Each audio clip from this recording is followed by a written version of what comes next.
Good evening, and welcome to the Conservative Party of Canada's leadership debate. This is the second of our official debates and will be entirely in English. Our first debate, an all-French debate, took place here last night. I'm Lisa Raitt, and I'm joined by Dan Nolan. We are the co-chairs of the Leadership Election Organizing Committee and moderators for both official debates. Dan took the lead last night, and tonight I'm in charge. We're broadcasting live to you from Toronto. All right, let's begin. This is how the night will unfold.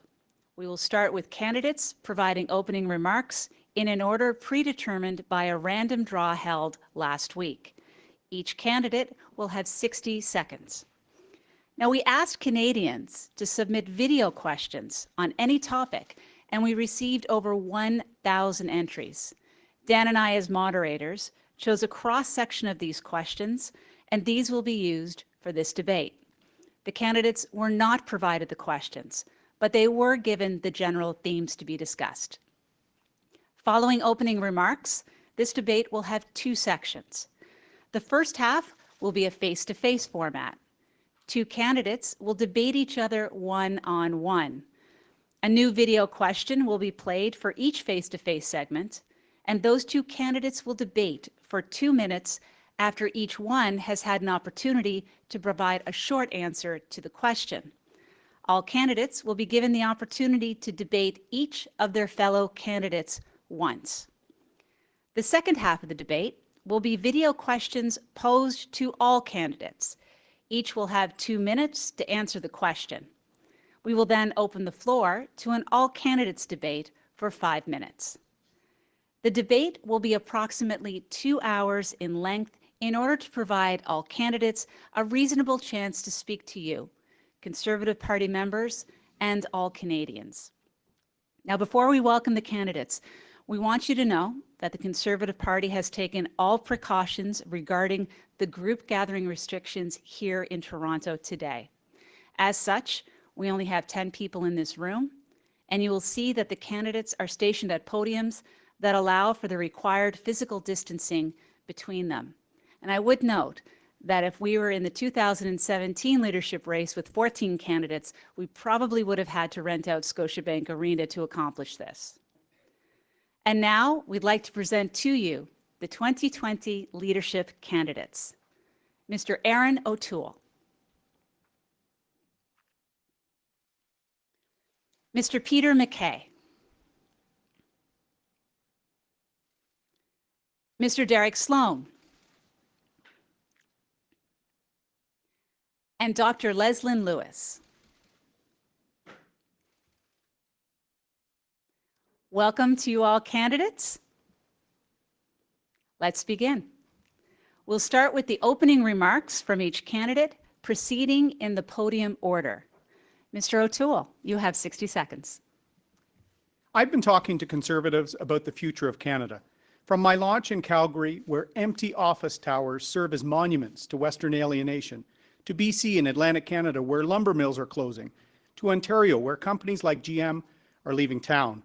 Working families across the country were already being left behind by the Liberals, and then COVID-19 hit. Across Canada, people have been losing their jobs, their homes, and their hope. More than ever before, Canada needs a strong Conservative government. We need a principled leader who will unite our party by respecting all Conservatives. A leader who can show more urban and suburban Canadians that their values of liberty, family, and equality are at the core of our party. That's what I've done to win my suburban Toronto seat 3 times. It's time for a true blue Conservative who can win the next election and get our country back on track. Thank you, Mr. O'Toole. Mr. McKay, you have 60 seconds. I'm a proud Canadian, a proud Conservative. Yet under the Liberal government, we are less prosperous, more in debt, and more divided as a nation than we have been in the last 5 years. Our party has taken steps to preserve democracy and the rule of law. Canada cannot afford another term of Justin Trudeau.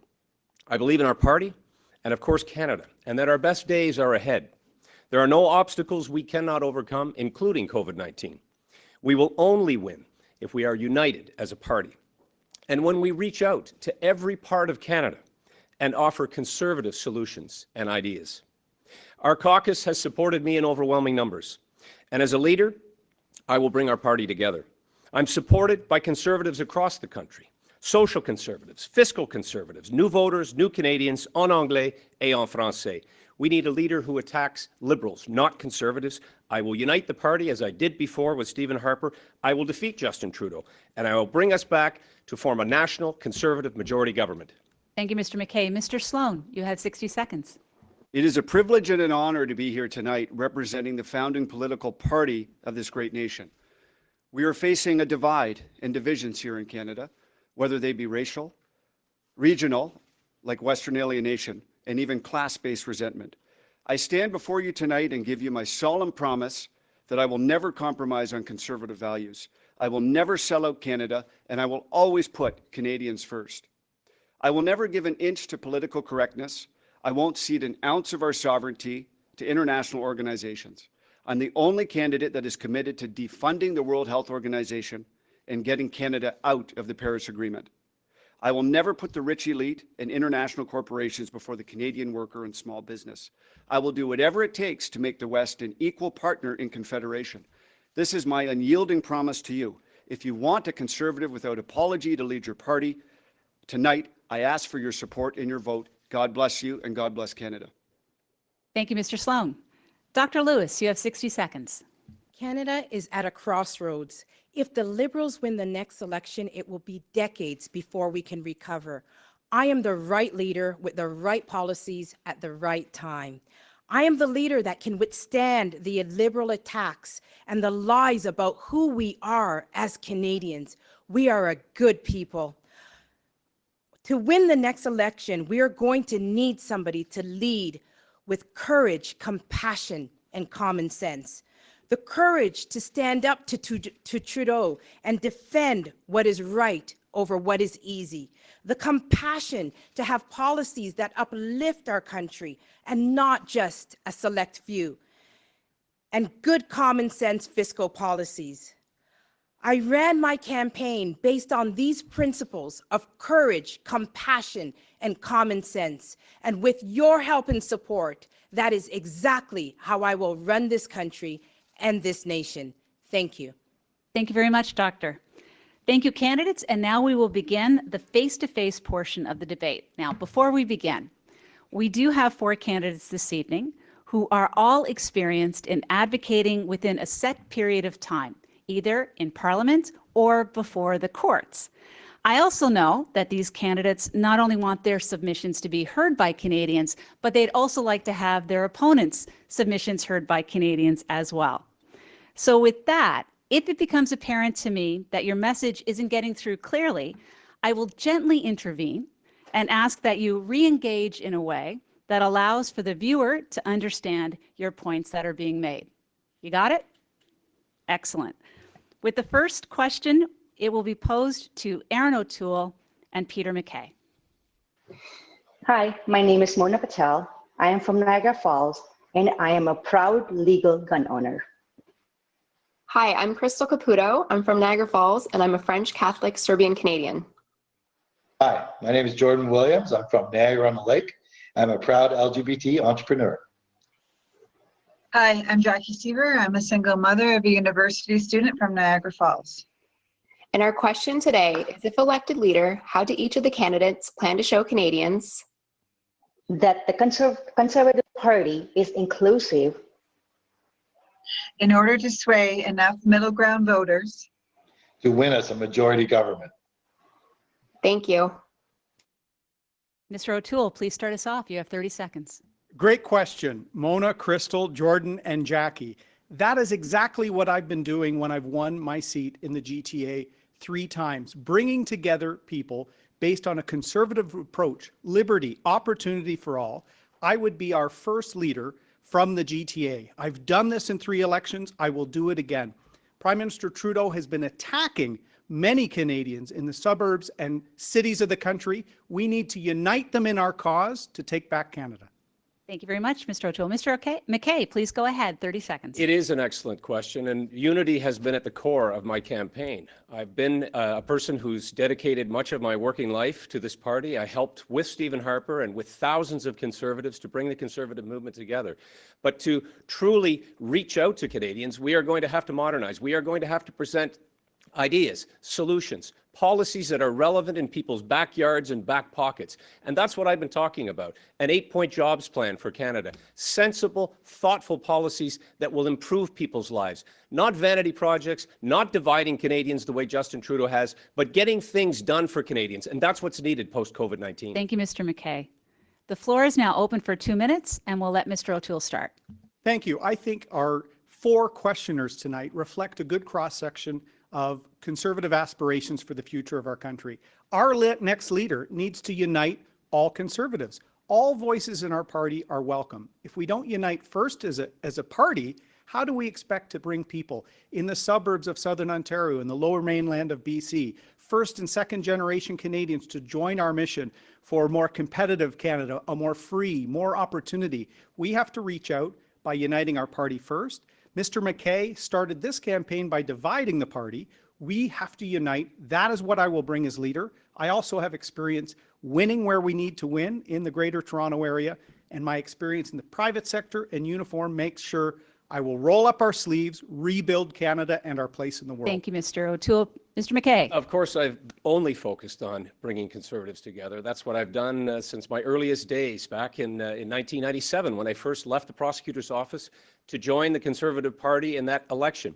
And I've worked with Stephen Harper, I've worked with social Conservatives, fiscal Conservatives, across the spectrum. In fact, I don't speak of true blue, I speak of everyone when I speak of the Conservative Party. No hyphenated Conservatives. Let's all get behind a Conservative plan and a leader who can win. I come from Atlantic Canada. I've been living here in the GTA with my family. I've worked and lived in many parts of Canada. And what I hear often is that we need to get the party together in order to keep the country together.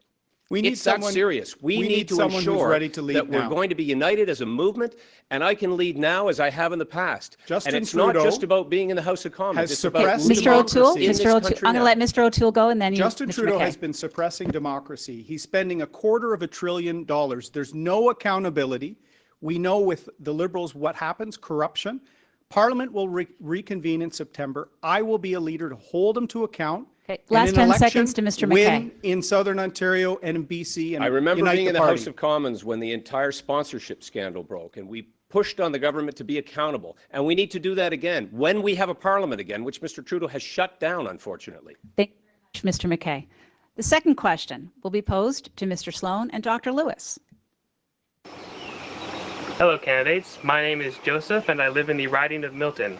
If elected leader, what will you do to ensure that social conservatives are able to play an active role in the future of the Conservative Party of Canada? Lovely riding of Milton. Mr. Sloan, please start us off, 30 seconds. Sure. Well, social conservative issues are policy that affect families, seniors, and children. And we can't be afraid to address values.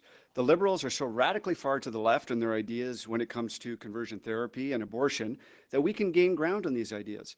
Many new Canadians are social conservatives. They don't believe that there's 72 or 102 genders. They don't want their kids to be confused. And remember, Stephen Harper, when he cut funding for foreign abortions, we won a majority after that. When Doug Ford campaigned against the sex ed curriculum, we won here in Ontario. So we can take principled stances and we can win. Thank you, Mr. Sloan. Dr. Lewis.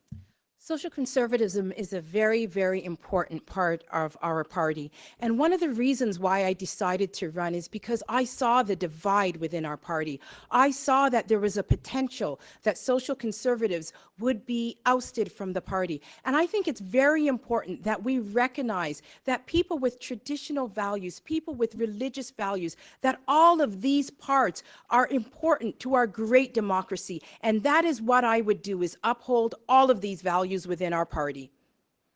Thank you, Dr. Lewis. Now the floor is open for 2 minutes. Mr. Sloan, if you could begin.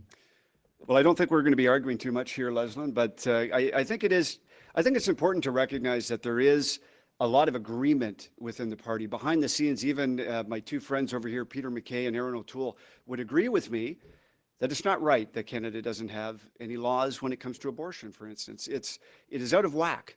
It's out of whack with other developed nations. It's out of whack with most of the developed world. And, you know, we can kid ourselves and say, well, you know, if we talk about that, we're going to lose. Everything the Liberals campaign on is divisive. We can't ignore division. We Dr. don't go Lewis? looking for it. I'm sorry. Social conservatism has a wide perspective, wide variety of people. My platform is based on 4 pillars: upholding parental authority, upholding democratic rights, compassion for the vulnerable, fiscal responsibility. Parents have the right to govern their children and to raise their children in accordance with their values. And the cornerstone is, the family is the cornerstone and the bedrock of our society. I believe that we should even have a parental rights bill so that parents can uphold the rights of their children across this country, even in our school systems. This Mr. is Sloan? such... Yeah, sure. Thank you. Yeah, thank you, Leslyn. You know, and there's so many ways the Liberals have gone just so far to the left. And a good example of that is Bill C-8.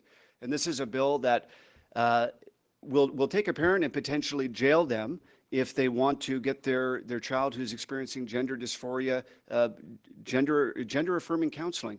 I mean, these are things that you know, kids go through a lot of different things, and we know that most kids that go through gender dysphoria will grow out of it. We shouldn't be Last 10 rolling the seconds to dice Dr. on this Lewis. for kids. Go ahead, Dr. Lewis. But the issue is the issue is that it's still parental authority, that a parent could be jailed, or even a pastor could be jailed for having these normal discussions with children. We should allow children to just be children. Thank you very much. I appreciate that. We're going to move on to question number 3. Hello, my name is Michelle and I'm from Hamilton East Stony Creek.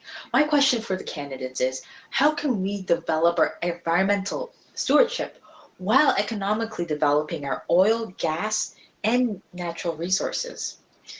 Thank you for letting me ask this question. Have a good day. Dr. Lewis, over to you for 30 seconds, please.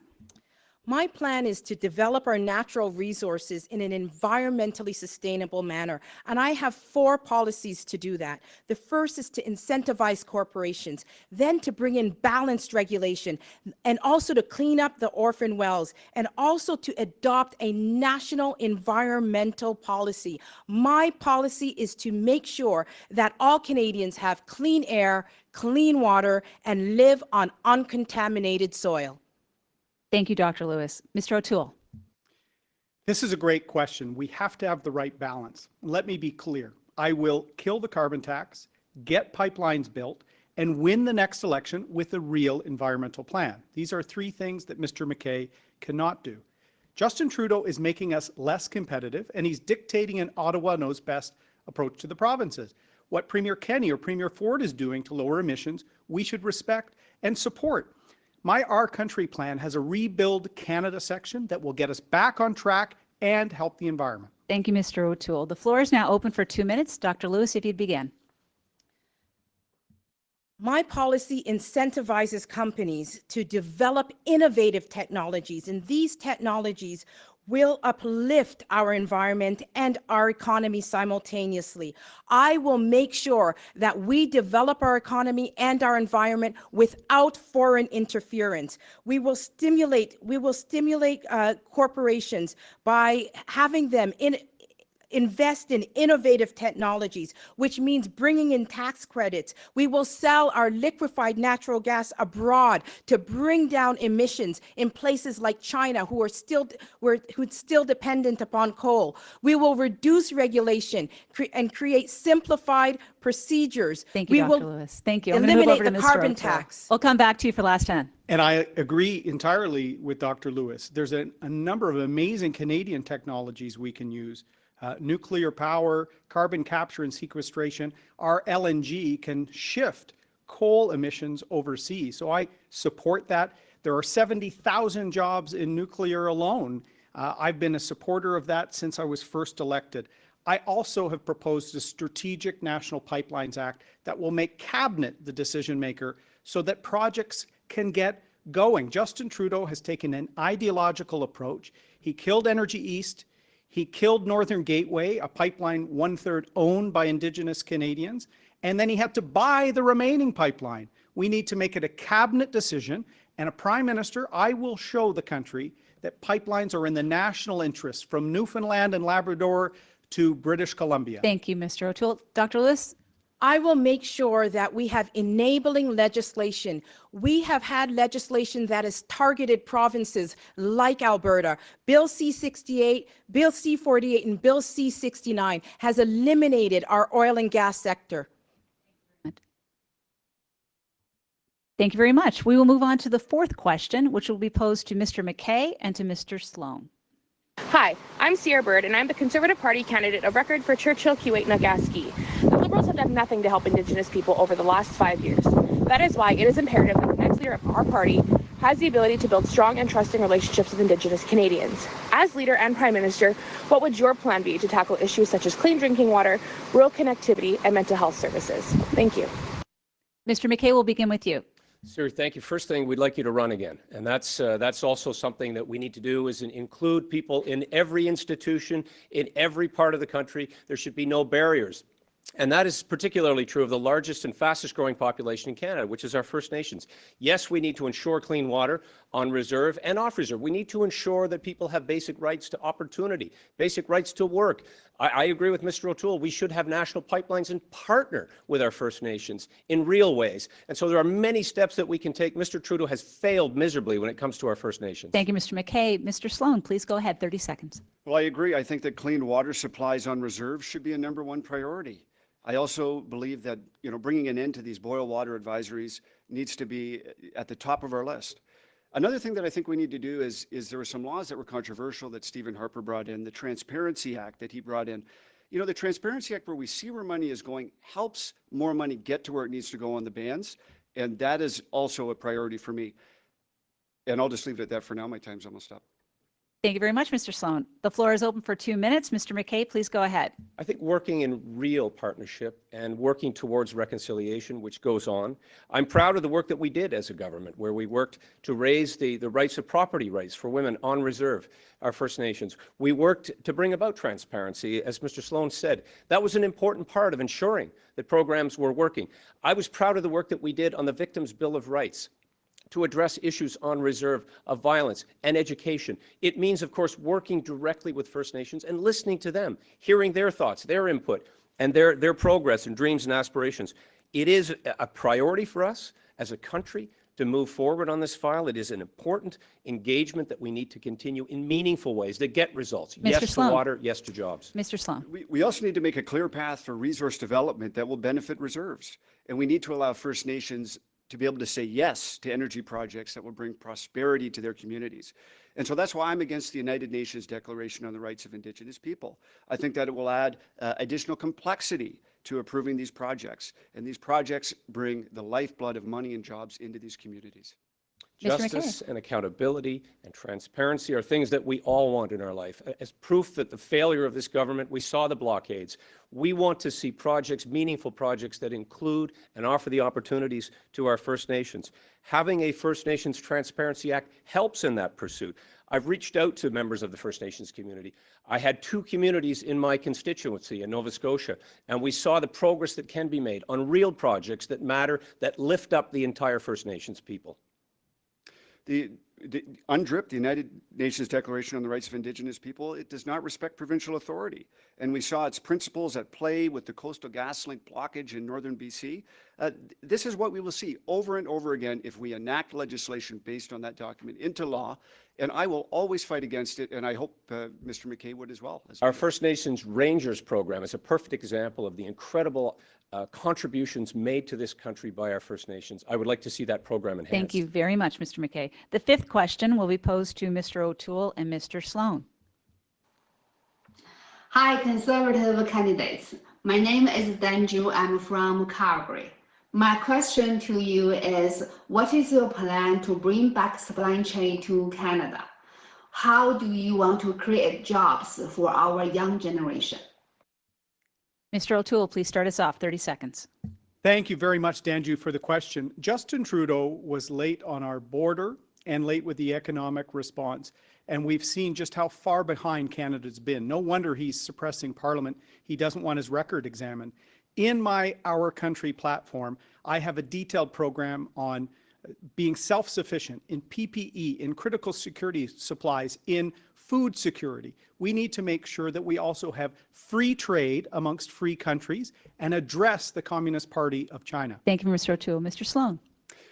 COVID-19 has highlighted the importance of Canada having a reliable and trustworthy supply chain for our personal protective equipment and our ICU ventilators and other important things that we need. It also highlights a broader issue of how can we make more things in Canada? How can we rely less on the Communist Party of China? And how can we enhance our own industries here in Canada? So yes, I would absolutely be in favor of bringing our critical supply chains back to Canada.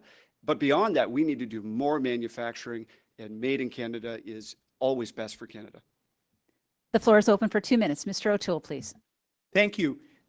Justin Trudeau is losing UN bids, upsetting our allies around the country, and we're not at the table. The UK, Australia, and New Zealand are forging a free trade pact. I've been advocating for CANZUK for many years. This would allow free trade amongst our allies, amongst free countries. The Communist Party of China has manipulated world trade on steel and aluminum. The Trudeau government missed that as well. 2 years ago, I asked Justin Trudeau in the House about the Communist Party manipulation of the World Health Organization. The Trudeau government's left Canada unprepared. We need to get serious, work with our allies, and be more self-reliant, self-sufficient. I worked on trade in the private sector, in the Harper government. I'm ready to do this. Our Country platform has a rebuilding Canada, restoring our reputation, and having real help for families and seniors. Mr. Sloan? It's the plan for the future. Mr. Sloan? Consumers in Canada, the U.S., and elsewhere have effectively financed Communist China's ability to buy up our natural resource companies. But this is not something that we should be doing, and I have been clear that I would ban any company that is a state-owned enterprise or affiliated with the Communist Party of China from buying up our natural resource companies or land. This is something that's very important. And also, we have companies that have set up factories in China and are stealing our intellectual property here in Canada. And these are very important issues. And on that note, the Chinese state enterprise Huawei got its start in Canada under Mr. McKay's watch. They started when he was in head of the Canadian Securities Agency. They got their foothold into 4G under rules that he approved. So now we have a state-owned enterprise trying to get into our critical infrastructure. For 4 years, I've been against Huawei being part of our 5G. We need to make sure our secure infrastructure is protected. And I agree. I'm also against Huawei building our 5G network, and I would certainly not approve that as leader of the party. Thank you very much. The sixth question will be posed to Mr. McKay and Dr. Lewis. My name is Lisa Poole, and I'm from Calgary. Over 1 million Canadians are impacted by dementia, and evidenced by COVID-19, we're failing many of them. If you're elected leader of the Conservative Party, do you support the creation of an all-party dementia caucus? Thank you. Now, before I turn to the candidates, we've had many questions on this theme, and it's no secret that I have an interest in this topic as well. I ask you not only to answer Lisa's specific question, but also speak to the broader issue that's been brought to our attention through our video submissions of an aging population, of seniors, and the National Dementia Strategy. And I'll start with Mr. McKay. Thank you, Lisa, and thank you, Lisa. There's no question that there is tremendous vulnerability in our country when it comes to seniors and when it comes to the issue of dementia that touches people in a very personal way. I want to give seniors every opportunity to stay in their own homes as long as possible. I want to give more access to the health care in the home, which is an important change. I want to be able to see seniors have tax deductions to make the changes necessary to remain in their homes and give more access to the home care that they need when they need it most. These are the changes that I would bring forward. Thank you, Mr. McKay. Dr. Lewis. Yes, thank you for this question. It is very important that a government provides safety and security for all its citizens, especially the most vulnerable. And this includes our seniors and people suffering with dementia and other diseases. In the recent times, we've seen what has happened to seniors, and we've seen the substandard conditions that they've been living under, and it's just heartbreaking. I would dedicate policies to making sure that seniors and people living with disabilities are respected. Thank you, Dr. Lewis. Now we'll open it up to the floor for 2 minutes. I Mr. very McKay. much associate with what Dr. Lewis has said in terms of the respect that should be afforded to the people who have contributed so much to this country. And I would go about that by enhancing the disability tax credit as one method to do so. And this, of course, all has to be coordinated through our provinces with their responsibility for health care. Improving the health care and improving the home care is the way to go about this, and reducing the cost of hospital and institutionalized care. Those are the type of changes I think that give health care a bigger impact. And for people who've dedicated their entire lives, they should be able to live with dignity.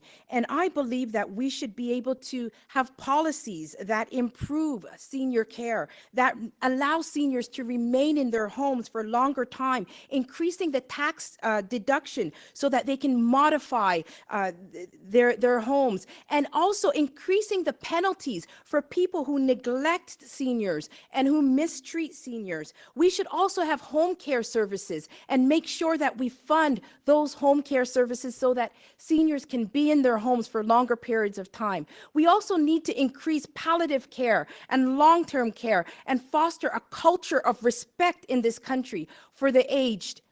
Thank you, Dr. I Lewis. believe as well in all of those substantive steps and more. One of the more shocking things that we've seen during COVID-19 was the report that came from the Canadian Armed Forces about the conditions that were found in long-term healthcare facilities, both private and in the public sector. And that has to be addressed in meaningful ways. And yes, more accountability. As a former prosecutor, as a former Attorney General and Justice Minister, people who are deliberately neglectful or even allow those conditions to exist have to be held to account. But it really is about allowing seniors to have more access to their own funding and to support them in meaningful ways. There's so many things that we could do at the federal level. We could even change building codes to make sure that the residents have more ventilation. We also need to make sure that we do not impose euthanasia on these seniors, because some of them feel compelled to just relieve suffering from the system and from their family members. And we need to make sure that we support them. Thank you, Dr. Lewis. I appreciate that. And that concludes the face-to-face section of our debate. Thank you, all candidates. And at this point, we're going to turn to the second half of the debate, where all the candidates will be given the opportunity to address each question posed. And you will have 2 minutes to initially address it. And after that will be a 5-minute period of spirited yet civil debate. Question 7. Hi, my name is Max, and today I want you to explain why you want to be the Prime Minister of Canada. Thank you very much, Max. We appreciate the question. Mr. O'Toole, please go ahead. Tell Max why you want to be Prime Minister. Well, thanks, Max, and hopefully you might become Prime Minister one day. Max, it's simple. I'm a patriot. I love this country. It bubbles through my blood. That's why I joined the military when I graduated from high school, and it's why I'm so proud now to represent my hometown in Parliament as a Member of Parliament. We are the greatest country in the world, but it's up to us to make sure we preserve it for your generation. I'm very worried with what Mr. Trudeau has done. He's saddling your generation with billions upon billions of debt and less opportunities. And this was before COVID-19 hit. So Max, I'm empowered by your generation and my son Jack, who's about your age, and my daughter Molly. We owe it to them, everyone here on this stage, to give them the same opportunities in Canada that we had when we were growing up and we were your age. That's why I'm running. Last night, Mr. McKay suggested I'm angry. I am a bit angry with what Justin Trudeau has done to this country. In the Conservative government, when we lost in 2015, we had high national unity numbers. We had a balanced budget. We had low taxes. We had investment and jobs for your parents, for everyone. All that is gone. The separatist Bloc Québécois is back in 3rd place in the House of Commons. There's anger in the West and people even talking about separation. We're weaker, we're poorer and less respected around the world. So that's what empowers me, Max. I want to make sure we remain the greatest country in the world, just as Sir John A. Macdonald said over a century ago. That's why in my Our Country platform, I have a very detailed plan to rebuild Canada after COVID-19, to restore our reputation on the world stage, and to provide real help for families and seniors, many of whom have been left behind by Trudeau as he is spending billions. So Max, I hope to see you on the campaign trail soon. Mr. McKay, please go ahead. You have 2 minutes to give Max his answer. Thanks, Max. And the short answer is for you and for your generation, for my children, and those who come to Canada to find a new way of life, those who experience Canada in a way that they can't experience in their country of origin. We have, as Mr. O'Toole said, the greatest country in the world, but we can't take it for granted. And I share the concerns of all of the candidates here for the direction that Justin Trudeau has taken our country. We are more divided. We are turning on one another in terms of regions, people, places. We have to get back to the basics of addressing the priorities of this nation, ensuring that there will be jobs for you in the future, Max, ensuring that you're going to have access to education, healthcare. You're going to be able to grow up and live out your dreams as a Canadian. And one thing that will hinder us in that pursuit as Conservatives is when we turn on one another. Max, I don't know if you play hockey or soccer, but we know that the principle is to pass to one another, is to be on the same side, is to pursue a goal. We're not going to be able to do that if we turn on one another. Conservatives can build this country as we have in the past and as we will again. And yes, it goes back to some of those fundamental principles of being honest with one another, finding real solutions that are going to make a difference in your life, in your parents' life, maybe your siblings. We've got to continue to keep the focus away from what divides us and focus on what makes us strong. Canada has been gifted with resources. We have been gifted with people, with freedoms, with liberties, and we need to protect those and enhance them and continue to grow this country for the opportunities of you and your generation. We are certainly a country that is admired around the world, even with the setback that came under Justin Trudeau's leadership, or lack thereof, of pursuing this UN Council seat and neglecting the more important task of building our economy. I have an 8-point plan directly aimed at how we get our country moving again, get us back on track, make us competitive, make our country strong. Thank you, Mr. McKay. Mr. Sloan, it's your turn to tell Max why you want to be Prime Minister. Thank you for that question, Max. And we live in a very interesting time, and like all Conservatives, I am very optimistic about the future, but I'm also concerned about some things that I'm seeing here presently. And we have so many things that are going on right now. We've just come out of the worst pandemic that we've seen in our lifetime. We see a resurgent China. We see a crackdown on free speech. We see a cancel culture that exists in the world of political correctness. It also exists on social media, where we have banning and shadow banning and algorithms that lead people in certain ways on some of our biggest search engines. These are things that are scary and that need to be addressed. And I believe that Canada can be the country in the world with the highest standard of living, the lowest tax rates, the healthiest citizenry. These are the things that we need to focus on and move towards. We can't do that when our energy industry and our natural resources are underwater. We must get out of this sovereignty-destroying agreements that we've signed. No to the Paris Agreement. We have to get out of that. We have to get rid of Justin Trudeau's bills, Bill C-69 and C-48. We have to be strong on free speech. That's why I will get rid of Bill C-16. That's why I will always promote a culture of freedom. And I denounce the council culture that we see. Sometimes we see it in our own party, unfortunately. We saw some candidates that were disqualified in this leadership race. We need everybody to be all hands on deck, whether they be social conservatives or any other conservative. We need to have one big happy party that's moving together, that's moving as a team. And I am confident that we can achieve that. I'm confident that we can do that. But we have to address some of the controversial issues that the Liberals like to traffic in. And those are the ways, without dealing with those, we can't move forward. But when we do, I know that the best days of this country are yet ahead of us. Thank you, Mr. Sloan. And Dr. Lewis, it's your last pitch to Max as to why you want to be Prime Minister. Max, I believe that the children are the future. We need to just teach them well and let them lead the way. I want to be Prime Minister because I want the country that I grew up in to be here for my children. And I was very concerned in the last few years, the last 5 years, I've seen this country take a turn. I've seen the diminishment of the Canadian dream, Max, and I want that dream for you. I want you to have a future that I had, Max. I am proud to be a Canadian. Max, I'm concerned when I see people telling Canadians that they should not be proud. I want you to be proud of your country, Max. Max, the fabric of our nation is just being torn apart. And even provinces are threatening to leave our great confederation.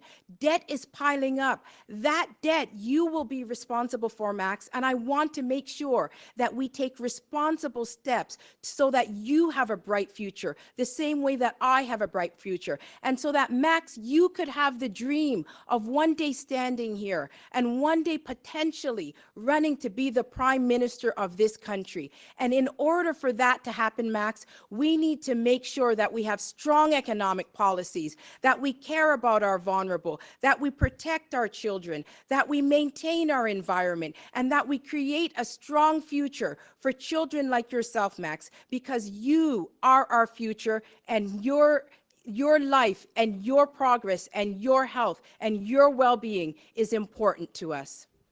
Thank you, Dr. Lewis. Candidates, you're being so good at keeping to time. We actually have a little bit of extra time, so we're going to have 7-minute debate, and I'm going to be a little bit more hands-off, and I'll let you have a little bit more room to have pointed discussions with each other on the topic of why you want to be Prime Minister. So with that, I'm going to start off with Mr. O'Toole and let it go.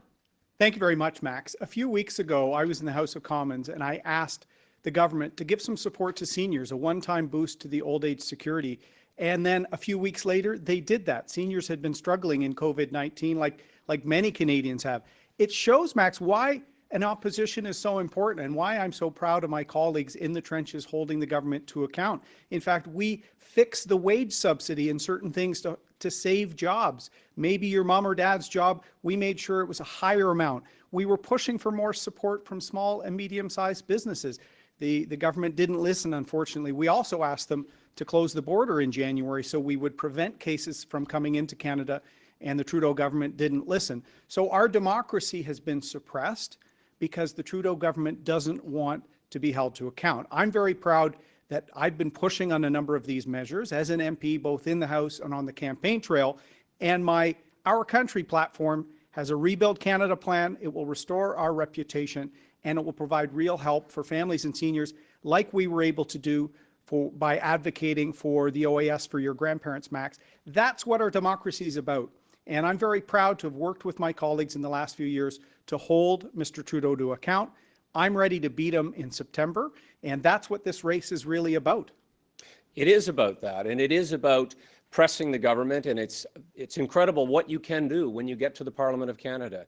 And these candidates here obviously are all talking about important ideas that affect you, Max, that affect Canadians, and that affect the world, frankly. But there is nothing like being in government and having the opportunity to bring those policies and bring those laws forward and to make the changes that we need to improve the lives of Canadians. Having spent time at the cabinet table when we went through the last recession in 2008 and 2009, we entered it with a balanced budget. And we came out stronger. Yes, we had to do stimulus spending, but there was oversight. There was a responsible parliament that was watching these plans. And then quickly we re-emerged stronger than any other country in the world. We were able to get Canadians back to work. We were able to build our country up again, use our natural resources to our advantage while respecting the environment, while doing so and setting world standards, reaching out to other countries that needed our help, responding to Haiti, building up our Canadian Armed Forces, who have been a bastion for hope and security and freedom around the world.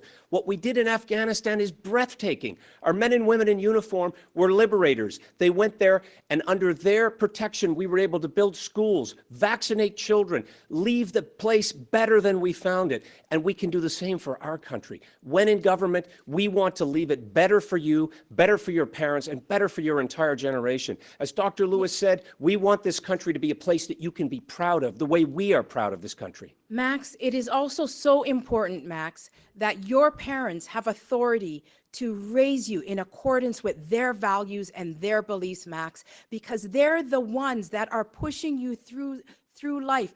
Governments do not love children, Max. parents love children. And as such, government should not interfere with your parents' authority to make sure that they give you the best life. In addition, Max, we are seeing our democracy just being undermined, our democratic values. Max, I will uphold fundamental principles, your freedom of religion, your freedom of belief, your freedom of conscience, and your freedom of association. Max, I believe that as a government official, we are elected to serve you, Max, and I will make sure that we will always respect your rights. We also have to be compassionate because one day, Max, your parents are going to be elderly and they are going to be in a position where they may not be able to take care of themselves. And we have to value the contribution that they have made to our society. And we must take care of our vulnerable, including even the environment, Max, because the environment is something that we have to sustain for your generation and generations to come. I agree with you, Dr. Lewis, and I just would like to add that one thing that's important to me, Max, is the way in which we're selling out Canada piece by piece. And one important issue that I believe resonates in the GTA and other areas is the degree to which our housing values have exploded over the last years and essentially decade. And for me, we've taken a look at the numbers and we've seen that our immigration levels in this country are actually higher than the average for developed nations. We've taken a look at the number of new Canadians that are settling in the GTA. We're seeing that the supply and the demand are out of whack when it comes to new housing units that come onto the market. So we've taken a look at that and we've said we should reduce the number of immigrants so that we can have housing that is affordable. Without affordable housing, we can't live and work and enjoy life as it was meant to be. And one other thing I'll mention just quickly is the Paris Agreement. The Paris Agreement is selling out our oil and gas industry. It has an aspirational goal of net zero by 2050, by the second half of this century. That means an aspirational goal of shutting down our energy sector. We cannot do that. And I ask these other candidates here tonight to agree with me. I'm very concerned about your generation being saddled with debt.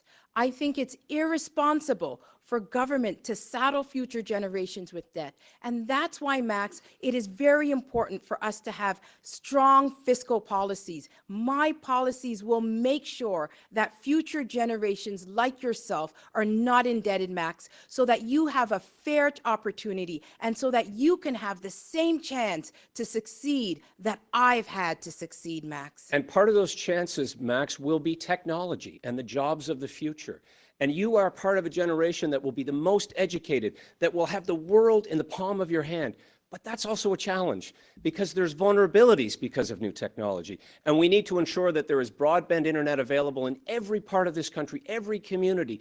But we also need to be careful of the vulnerabilities that this creates.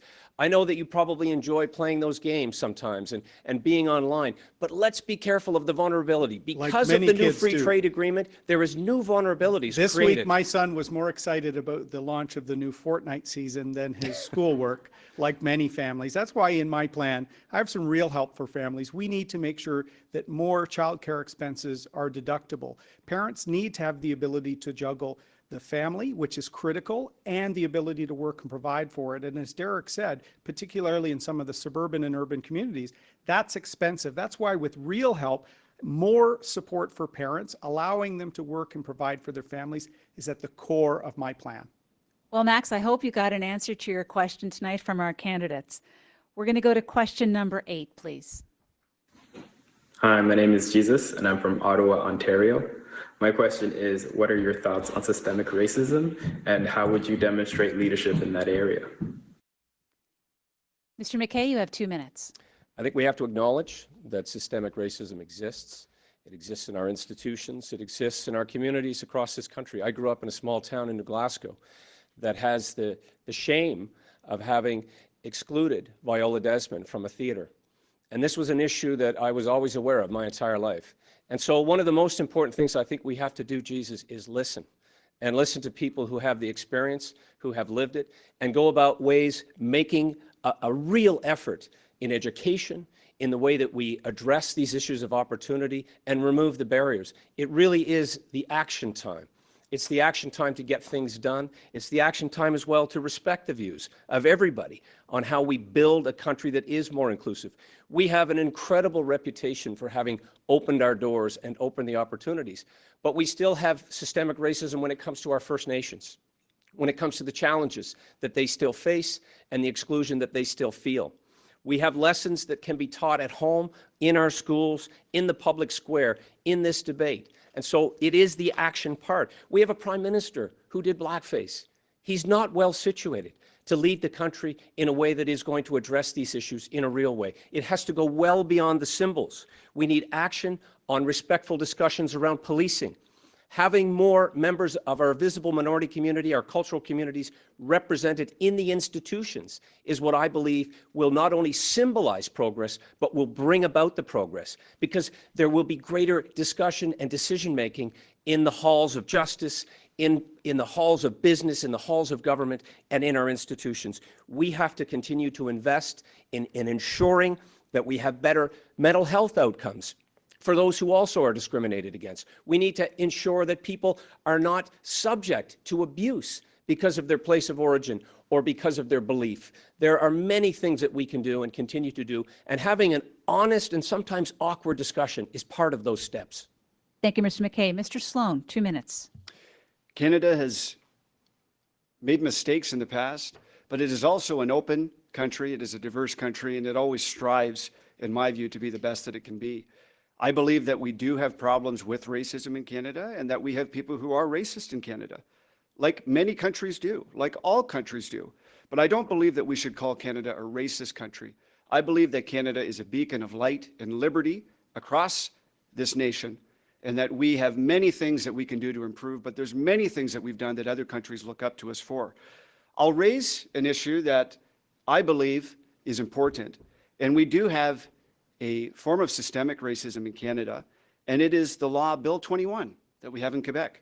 It is a violation of minority rights. It treats people who are observant, Jews and Sikhs and others, in a way differently than it does people who are not.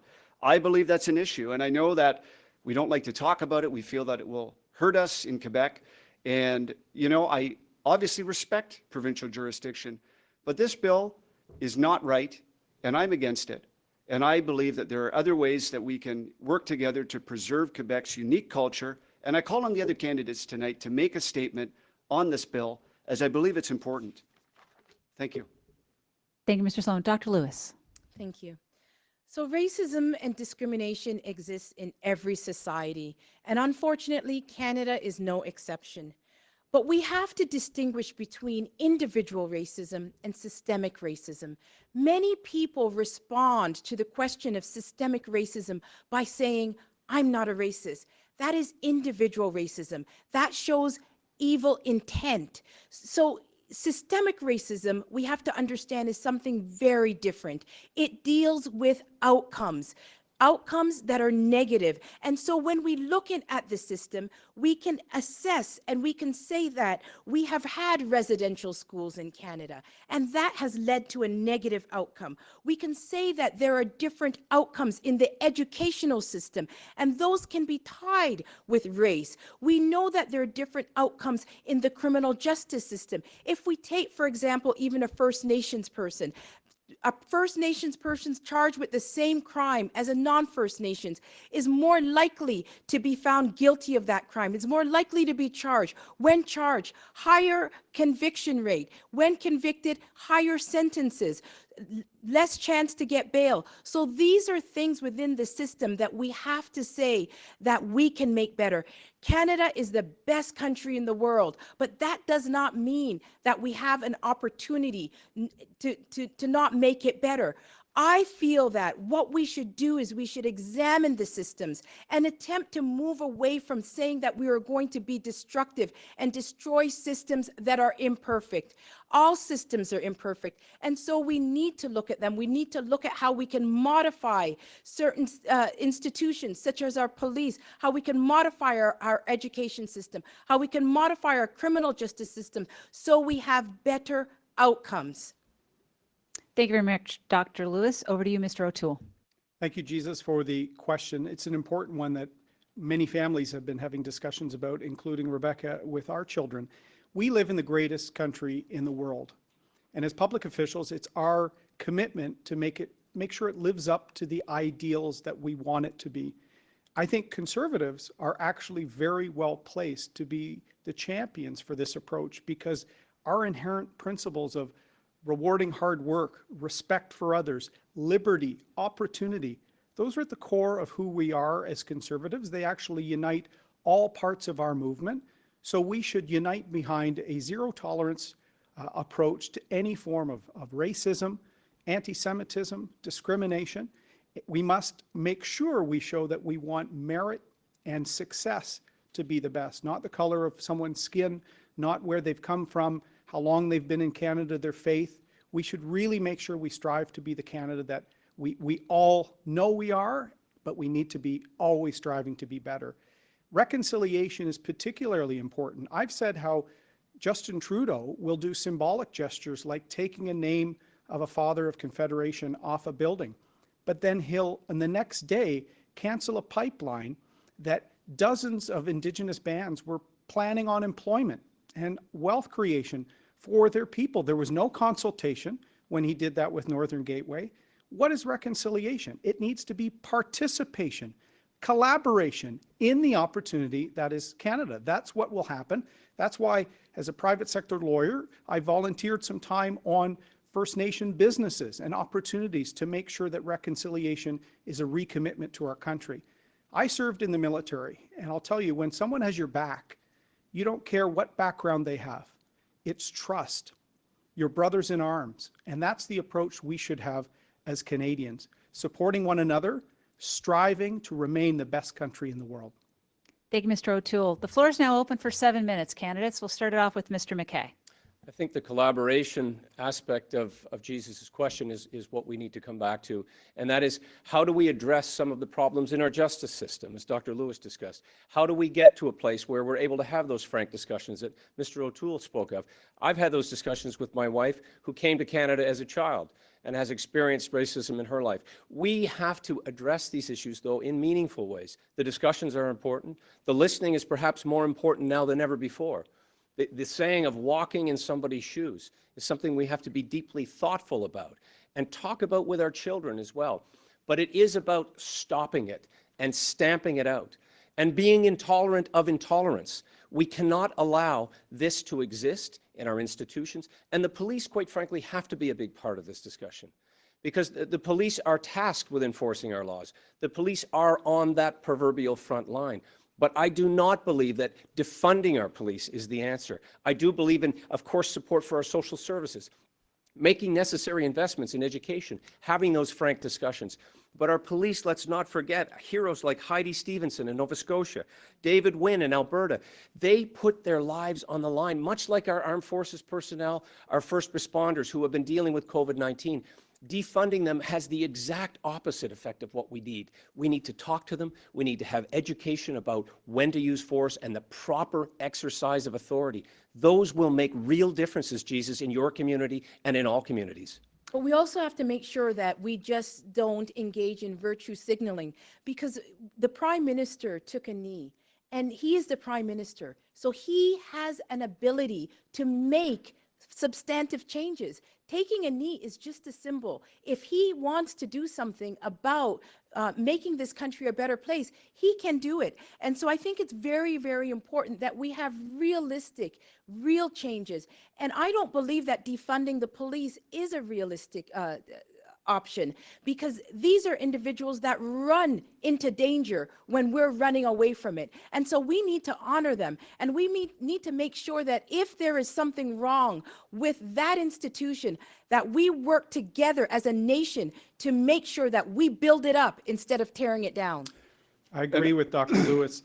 It needs real action, and this is where, as public officials, as members of Parliament, we have a role to play to ensure that Canada does live up to the ideals that we want it to be, and real action as opposed to often the symbolism. I think many Canadians who'd watched Justin Trudeau's press conferences months after months after months about staying home, and then he chooses not to follow his own guidance for political reasons, even though the cause is important, is not leadership. He needs to show a substantive commitment to making sure that there's a level playing field, making sure that if there are some groups not represented, that there's opportunity for them to be represented. I saw that firsthand when I was serving in the military. There still needs to be a lot done with respect to gender as well. I saw that in the legal profession when I was there. Not enough women advancing to be partners at large law firms, other things. So I think there's many things we can do, and I agree with Dr. Lewis. It has to be action. You have to demonstrate a plan.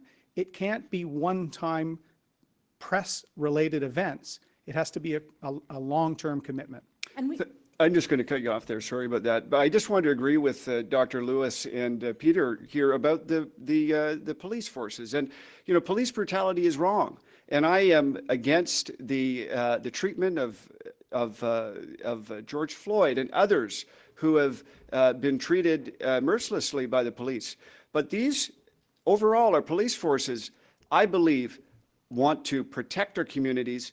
And while they can always improve, I do not approve defunding them. And I, of course, am okay with peaceful demonstrations, but there have been some who have joined in with certain demonstrations in this country, and particularly in the United States, that have promoted violence and promoted looting for the sake of it. And I'm against this form of lawlessness. And for some of these organizations, like Antifa, I would declare them a terrorist organization for their promotion of lawlessness and anarchy. Yes, and I think that as conservatives, we're in a very unique opportunity because our values support eliminating discrimination. We are the party that believes in equality of outcome. We believe that that outcomes should be systemically equal. And that means that we don't destroy systems. We work to improve them. And we must do that without labels, because I heard from so many Canadians that were so hurt by Justin Trudeau saying that Canadians are racist. Many Canadians have good intent, and they want to work together with their Canadian brothers and sisters and family to make this country a better place. And when we start labeling people negatively, it does not solve anything. So let's look at where the problems really are. We know that some systems have negative outcomes, and so we can work together in fixing those, united as a Canadian family. And I'll just jump in quickly, and I'm sorry to do that, and I don't know if you misspoke or not, but for me, conservatism is about equality of opportunity. And if we don't see equality of outcome, that is something that we can hope for and wish for. But people will always be different. There will always be people who are a little bit taller, a little bit shorter, do their homework a little bit more, do their homework a little bit less, work harder, don't work quite as hard. And that's why we need a system that is fair to everybody, but respects the fact that time, chance, luck, trying harder, trying less harder, it happens to all of us, and there will be different outcomes in terms of wealth and other outcomes in society. So I wasn't sure if you were talking about that. I believe that. I believe in personal responsibility. People have to have personal responsibility, and that's not what I'm talking about when we talk about making the systems better. For example, we have to build up the family. The family is there before any child hits an institution. So if we build up the family, we make sure that children are raised with strong values and all the supports that they need, then we have a better chance in those the children getting through these institutions. Yes, merit and hard work and all of those values that we in the Conservative Party adhere to. But there has to be a recognition, too, of some of the unconscious bias that exists. And we have to work in terms of removing those barriers. At any time, we want to see the advancement based on merit, based on inclusion. We want to see that our cultural communities truly feel welcome in our party. Thank you very much, Mr. McKay. We're going to go to video question number 9. Hello, I'm Joanne Thibault from Victoria, British Columbia. The Prime Minister has made a series of major rapid-fire decisions to manage Canada through COVID-19. What is one decision that you don't think was well made, and what decision would you have made instead? Thank you. Mr. Sloan, you're up first. Please go ahead. You have 2 minutes. This question may have been made for me, as some of you have seen over the last couple of months, but I believe we did a lot of things wrong here. We had, of course, a government which first felt that there was no danger at all in regards to COVID-19. They listened to every single thing that the World Health Organization said, which we now know is compromised by Communist China. And I, of course, believe that we need to defund the World Health Organization completely. We can't have politically motivated organizations giving us advice. And we know that China was cracking down on their own citizens who are trying to spread the alarm about this virus. We know that Taiwan, as an example, and I'm glad that we can say the word Taiwan. I know everyone here will do that, unlike some in the Liberal Party. But Taiwan, of course, took steps very early on to stop travel from affected areas, to test people. And they have had very few cases, under 1,000. They've had, last time I checked, under 10 deaths. And they're 100 miles off the coast of mainland China. So we absolutely should have taken this virus seriously. We should have recommended common sense things like wearing masks or social distancing. I believe if we would have got this early and done our travel bans early from affected areas, we would not have had to do a complete economic shutdown. We cannot afford to do this every 2 years when another virus comes out of China or wherever else it's going to come. We can't afford to do this again. We must make sure that we have testing regimes in place. We must make sure that we have experts who will give us the right advice. We did not have this in this situation, and it is exactly what caused an economic shutdown that ultimately became Justin Trudeau's dream. He gets to hand out money basically for free, and he gets to rise in the polls. Well, his reckoning day is coming. It's coming soon, and we will hit him dead on with what he's done with this, and we're looking at almost maybe $1 trillion in deficit. So, thank you, Mr. Sloan. Dr. Lewis, please go ahead. 2 minutes. Thank you for that question. I think it was very important at the outset, even though we were in a crisis situation, to do a costed impact assessment so that we know exactly what the cost is. We have a budget for it, and that is something that is the responsibility of our finance ministers. And I think that there's something very important, because that way we're not saddled with a future tax. I think that we should have closed the borders very, very early, quarantined individuals, repatriate Canadians back to Canada and quarantine them.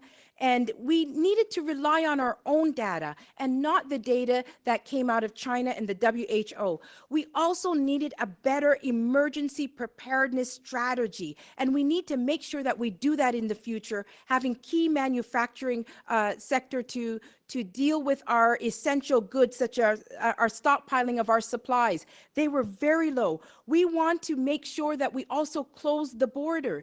The closing of the border was constrained by political correctness. And very early on, I called Justin Trudeau out on that, because I called him out on stating that it was not racist to make a public safety decision for the benefit of Canadians. It was a public safety decision. I also believe that we should have planned for a rainy day. We were running a deficit in times of prosperity. We had 5 years of prosperity where we could have had a surplus, and that way we would not have been going into crisis in such a negative situation. I feel that the modeling was too late, that there was lots of misinformation about masks. Masks should have been worn at an earlier date. We should have shut down travel earlier. We should have looked to other countries like South Korea, Taiwan, and Hong Kong, and look at what they were doing and their successes instead of relying solely on China. Thank you very much, Dr. Lewis. Mr. O'Toole, just to recap, we're talking about COVID-19. What decision did you disagree with, and what would you have done? Thanks for the question, Joanne. It's a hard one, because just pick one mistake by Justin Trudeau in the COVID-19 crisis. That's hard, but it certainly has to be the travel restrictions. He was ignoring the Conservative Party, which started raising this in January. In February, I put out a detailed plan on how to stop flights from China, Iran, Italy, other countries that had infections, and to actually get the EI system prepared for people that would have to quarantine. By mid-March, Justin Trudeau and Minister Haiju were still telling people there was nothing to worry about and closing the border would have no impact. You know what they did? They made the challenge harder for Premier Ford, Premier Legault, and other premiers across the country who had to respond with the healthcare system. So if the federal government had not botched the travel and quarantining and airports, we'd be much better off like other countries. Their response on both the health crisis and the economic crisis was both slow and confused. They've spent billions more than they needed to because they were late to the game. As I said earlier, 2 years ago in the House, I asked Justin Trudeau, about the Chinese manipulation of the World Health Organization. They were excluding Taiwan and other countries from pandemic planning. 2 years ago, we were demanding for Trudeau to get prepared. He was not. In fact, he sent masks and PPE to China as his own officials were telling them there was a crisis descending upon Canada. It's the highest order of failed leadership I've seen in my lifetime as a Canadian. And we will rebuild Canada and get us ready for next time. In my Rebuild Canada plan, we have a plan for resiliency, for self-sufficiency of critical PPE, medical supplies, and to make sure we rebalance trade and relations with other countries. We need to do more amongst the free world. I've been calling for reform of the United Nations for many years. We have to be ready for a potential second wave. I'll be ready as Prime Minister. Mr. McKay? Joanne, this is the most important question. And what would have been done differently under a Conservative government, based on everything you've heard here, tells me again that we shouldn't have closed Parliament. Justin Trudeau shouldn't have tried to avoid accountability. But that day is coming, and that day is coming in the next election, and we will see accountability for China as well. But all of these ideas are true. If we had moved quicker on the closing of the borders, if we had moved quicker to get testing in place, if there was a more coordinated effort with the provinces, and in fact, if we had collaborated more with our allies at the very beginning, I believe we wouldn't have been left to rely solely on information that was being funneled through the kidneys of the World Health Organization. We should have looked at the example of countries that did well. Others have mentioned South Korea, Taiwan, Singapore. There were many signals on the horizon that this could happen again. Let's never forget. Let's never forget SARS, H1N1. We should have absolutely been stockpiling and preparing for this. And the advice of sending 16 tons of personal medical equipment, and on that plane, we should have had Michael Korvig and Michael Spavor back, who have now been in custody in China for over 550 days. We could do much better, and we will do much better under Conservative government. All of this advice, all of these ideas could have been fleshed out in Parliament. We could have had committees that allowed these ideas to be coming forward, to be discussed, to be rebutted, and to be debated. Those were the important times. And it was too late for much of the action that came. Yes, the indiscriminate spraying of money into the economy is much different than what we did, albeit in a different time in the recession of 08-09. We took thoughtful steps. We entered that period with a balanced budget, and we emerged stronger. We were able to get back to a balanced budget, which seems so long ago. But human health and economic health require an all-hands-on-deck approach now. And that's what you're seeing discussed in this debate. That's what you're seeing Conservatives come forward with. Thoughtful, forward-looking, and positive improvements to our system and to our country. Thank you, Mr. McKay. The floor is now open for 7 minutes. Okay, well, thank you. I just want to add here, there's a lot of civil liberties issues that are at stake here as well. And one of the questions that I get most frequently from, literally this is the most frequent question I get from Conservative members across the country, is whether I support mandatory vaccines. And this is a question that we're seeing thrown around in different places. We're seeing Canada team up with a company in China that's affiliated with the Chinese military. You know, I don't blame someone for being skeptical about that sort of alliance with the company in China, and I would never support mandatory vaccinations for Canadians. We also have issues with some legislators that want to track people's movements when they're not in quarantine. One other big issue that I have an issue with is social media censorship. And we see companies like YouTube saying, well, you know, if you put out a video that disagrees with government advice on a pandemic, well, we're going to pull it down. Well, excuse me, we could have had videos advising wearing masks, advising travel bans pulled down because of our Liberal government's flip-flops. It is important that ideas can get out there. Public authorities can be wrong. Let me say that. The World Health Organization, other people of authority can be wrong. We believe that as Conservatives. We always must question the government. Now, does that mean that that we need to believe all the all the different things that we hear? No, not necessarily. But it's a free society, and we cannot allow these social media companies to distort the truth. And we had great videos pointing out the origins of the virus and different types of things, even skeptical of different ways of counting that were pulled. And I'm against that. Full stop.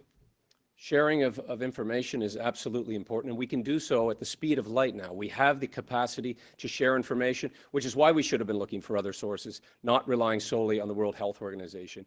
We have an opportunity as a country now to brace ourselves if there is a second wave. But it also means taking steps to improve our economy, to pay for the necessities that Canadians will need in the future, to open up the jobs, to get people off a government assistance program and back into the workforce, to take full advantage of the advantages that we enjoy in this country, our massive natural resource capacity. The world is going to need food and it's going to need energy. And we have ample of both, and we can take care of our own people and also provide those necessities of life in other parts of the world, which will help in so many other ways. It'll help with the environment, it'll help with human health, lowering greenhouse gas emissions, partnering with countries who need our help, who are relying on us. This is also part of our responsibility to try to stop the outbreak of these pandemics where and when we find them. We have been a country that has been at the forefront of being a generous, thoughtful nation. We should have Taiwan in the World Health Organization, not standing in their way. We should be effectively advocating at the United Nations, not pandering to them. And frankly, we don't have time to try to reform the United Nations, as suggested by Mr. O'Toole. We need to actually reform our economy, McKay, work in ways that we're going to be able to feed our people, employ our people, by holding work your together money to back. make our country We're going to let, now. I'm going to let Mr. O'Toole respond to the comment made Mr. about McKay, him. I've been saying for 4 years you reform the United Nations by holding your money back. Other countries are starting to do that. I've seen UN failures on peacekeeping. We've had Canadian peacekeepers hurt mentally from UN corruption. Remember Rwanda. We've seen the World Health Organization corrupted. We've seen trading and scandals of corruption within the UN. The free countries of the world need to unite and say, we're no longer going to let the bad actors of the world run these institutions. We have to reform them. We've heard leadership from Australia on this, but Justin Trudeau was so obsessed with his vanity project for a Security Council seat that he put his own personal interest ahead of the national interest. So, Mr. McKay, we need Canadian leadership now on the world stage. We need to restore our reputation. I've served our country overseas with our Navy and with our allies. Canadian leadership is needed to make these institutions better so they're not corrupt, so the world is ready next time. And I've So demonstrated that leadership in We're going to go to Dr. Lewis. Speaking directly. Dr. Lewis. I believe that we have to look within. I believe that we should never again be in a situation where we are unprepared. That's why it's important for us to develop our manufacturing capacity, and we need an emergency preparedness strategy so that we're never found in this position again. We need to make sure that governments are responsible for our health and safety, and that they're in a position where we have confidence in their planning ability. We should not be caught off guard again, and we need to rediscover our manufacturing sector. And that's why we need to provide tax incentives for companies to be able to produce these essential equipment like respirators, like gloves, like masks. Those things should be produced within our country. And Dr. And Lewis, if we do not have those companies, we have to make sure that we have the enabling capacity. We're going to go to Mr. Sloan. It's going to Mr. Sloan and then Mr. O'Toole. And I'm glad you raised essential service, because I was thinking of one myself. I was so sick of the fact that there was hundreds of people in Walmart, people out demonstrating, and yet our churches were closed. Churches, I think we can all agree, should be an essential service, and we need to get our churches open so that we can get back to worshiping like before. Thank you. Mr. O'Toole. I agree with you, Dr. Lewis. We can also reform the World Trade Organization so that bad actors like China aren't dumping steel and aluminum and displacing good Canadian jobs in Hamilton, in Kitimat, BC, in the Saguenay region of Quebec. We should be partnering to have free trade amongst free countries. Mr. McKay seems okay with the status quo, not demanding better from the WTO, not demanding better from the UN. This is why it's time for a next generation of true blue leadership to make these institutions better, hold people to account, and don't allow bad actors of the world to game them. That's what happened with the WHO. Well, we need thoughtful ideas, and you're seeing a lot of this tonight. And it happens for us as a party when we're able to not attack each other, but attack the Liberals and focus our attention on presenting ideas. I agree with Dr. Lewis's discussion around manufacturing, and we need to ensure that we're encouraging Canadians to buy Canadian, to move in the direction of traveling more in Canada, to embracing manufacturing. Yes, certainly our tax system needs to be reformed. It's been 50 years since we had meaningful tax reform. We need to bring government finances back under control, as the way we did when we were in government, as the way we used a deficit reduction plan. I didn't interrupt you, Mr. O'Toole. When we had meaningful deficit reduction action, and Ms. Raitt was there as well, we made changes that brought government spending back under control. That will be needed in a post-COVID-19 world. Thank you very much, Mr. McKay. Dragging the moderator into the debate is not a smooth move, by the way. Candidates, we are now moving on to the 10th question, which you think is the last question, but we're throwing a little curveball at you tonight. There will be an 11th question, so don't put away your notes right away. We're going to move to the 10th question, please. My name is Toy from Edmonton, and my question to the leadership candidate is, what are your strategies to increase the party base, especially considering the millennials and the minority group? Thank you. Dr. Lewis, this one's to you first. You have 2 minutes. Thank you for your question. I believe that we need to expand our big blue tent, and we need to respect diversity of thought so that we can bring in new people into our party. We need to diversify, bring in new immigrants, reach out to young people, bring back the social conservatives, progressive conservatives, fiscal conservatives, libertarians, people who have left to the PPC party, bring them back in. And I feel that we need to focus on broadening our supporter base, looking at the urban centers, making sure that we can reach out to new immigrants, that we can reach out to people of color, and that we can bring them into the party. I'm the person that can do that. I feel that we also have to focus on our environment, because many people I have heard did not warm up to our party because of our environmental policies. I feel that our unity is our strength. I feel that we need to also focus on individuals who have left the party and who have gone to the other parties, such as the Green Party or the PPC. We need to bring those individuals back, and we need to reach out to diverse communities. I'm the only individual that I've worked in diverse communities on the grounds, in the grassroots, in urban centers, and I understand what it is to reach out to those communities. In 2015, when I ran in Scarborough Rouge Park, I had to bring in people from the most diverse riding in the country in a 4-week period. And I did that by reaching out, going, talking to people, relating to them, making sure that we go to the temples, we go to the synagogues, we go to the churches, we go to the community centers, and communicating with people in their niche, in their communities. Thank you, Dr. Lewis. Mr. O'Toole, 2 minutes to you. Thank you, Tui, for the question. And I agree with a lot of what Dr. Lewis said and look forward to working with her on that, as all Conservatives look to invite more young people into our movement and new first-time voting Conservatives. That's what I think we really need to do, particularly in the suburbs and cities of the country. I've won in the Greater Toronto area 3 times with an approach of building a great team and bringing new people who'd never voted Conservative. I also think we can bring former NDP voters, because they don't stand up for hardworking families anymore. They're social justice movements. NDP members were supporting the illegal blockades. So if you want to work and build this great country, you're welcome in our movement. Whether you've not voted for us before, whether you're a first-time voter, we have to reach out. I'm very proud that all the MPs under 40, or almost all of the MPs under 40 in our caucus, are supporting me and this vision to build and reach out with the party. And I'll tell you, young people and a lot of Canadians are getting tired of a prime minister who's all about socks and selfies. That doesn't help a small business owner in Brampton or Surrey who didn't qualify for some of the COVID plans the Trudeau government was late with and are now struggling on the edge of bankruptcy.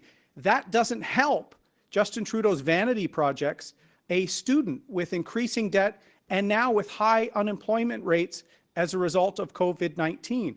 We have to show that a Conservative approach with ideas for the future and making sure people see themselves reflected in our commitment to liberty, equality, family, a strong Canada at home and around the world, I will make sure we grow our movement to win. That is what is key. And part of it is having a platform that takes the environment seriously, that shows we can balance building pipelines while respecting programs our provincial partners are doing on the environment, respect for human rights, a strong Canada at home and around the world. My Our Country plan has it all. Go to my website to see it all. Thank you, Mr. O'Toole. Mr. McKay, please go ahead. 2 minutes. Boy, thank you so much for the question. And it really is a come one, come all. I don't think it's targeting groups. I don't think it's targeting other parties. I think it's demonstrating that we are a party open to new ideas. We are a party of solutions, a party with great history and attachment for having built this country, but a party that has always had an open door. The big blue tent is the perfect analogy, but we need to push those tent pegs out a little further so that Canadians feel welcome inside, so that they sense that we do, in fact, have real substantive plans to protect the environment, as we did previously with an acid rain treaty, as we did in protecting internal waters, as we did as a party when we were last in government, in protecting the Arctic, in protecting our borders and our approaches, in building this country in meaningful ways. And I have a plan that does just that, an 8-point plan that goes specific to the challenges that will be there post-COVID-19 in improving our economy. And that is where Conservatives do coalesce. We come together around the ideas of opportunity, of inclusion, of having the really difficult discussions as we've had tonight, as we have at our policy conventions, when we come together and we make decisions and we hash it out around the kitchen table, the way we do in the country, the way we do in the city. We want to be able to demonstrate in meaningful ways that everyone has a place in the Conservative Party, just as everyone has a place in Canada. Our young participant here tonight that asked us about why we wanted to be Prime Minister, that's why I want to be, I know it's Max, that's why we wanted to build this country for him, for my children, for everyone on this stage is a parent. And that is what motivates us to leave the country better than we found it, as our parents did. And so, Tway, this is very much my vision, to make sure that our country is strong, to make sure that our economy is functioning, to make sure that we're reputable in the world, that we stand behind what we say, that we get results. That is what is going to open our party up to forming government again. Thank you, Mr. McKay. Mr. Sloan. Well, this question is what has motivated me in this leadership race, and it's something I've thought about significantly throughout the last election and leading up until today. And I believe it comes down to several things. The Conservative Party has to be known to be the party that has answers to every question that's facing Canadians. We can't just focus on the economy and liberal corruption.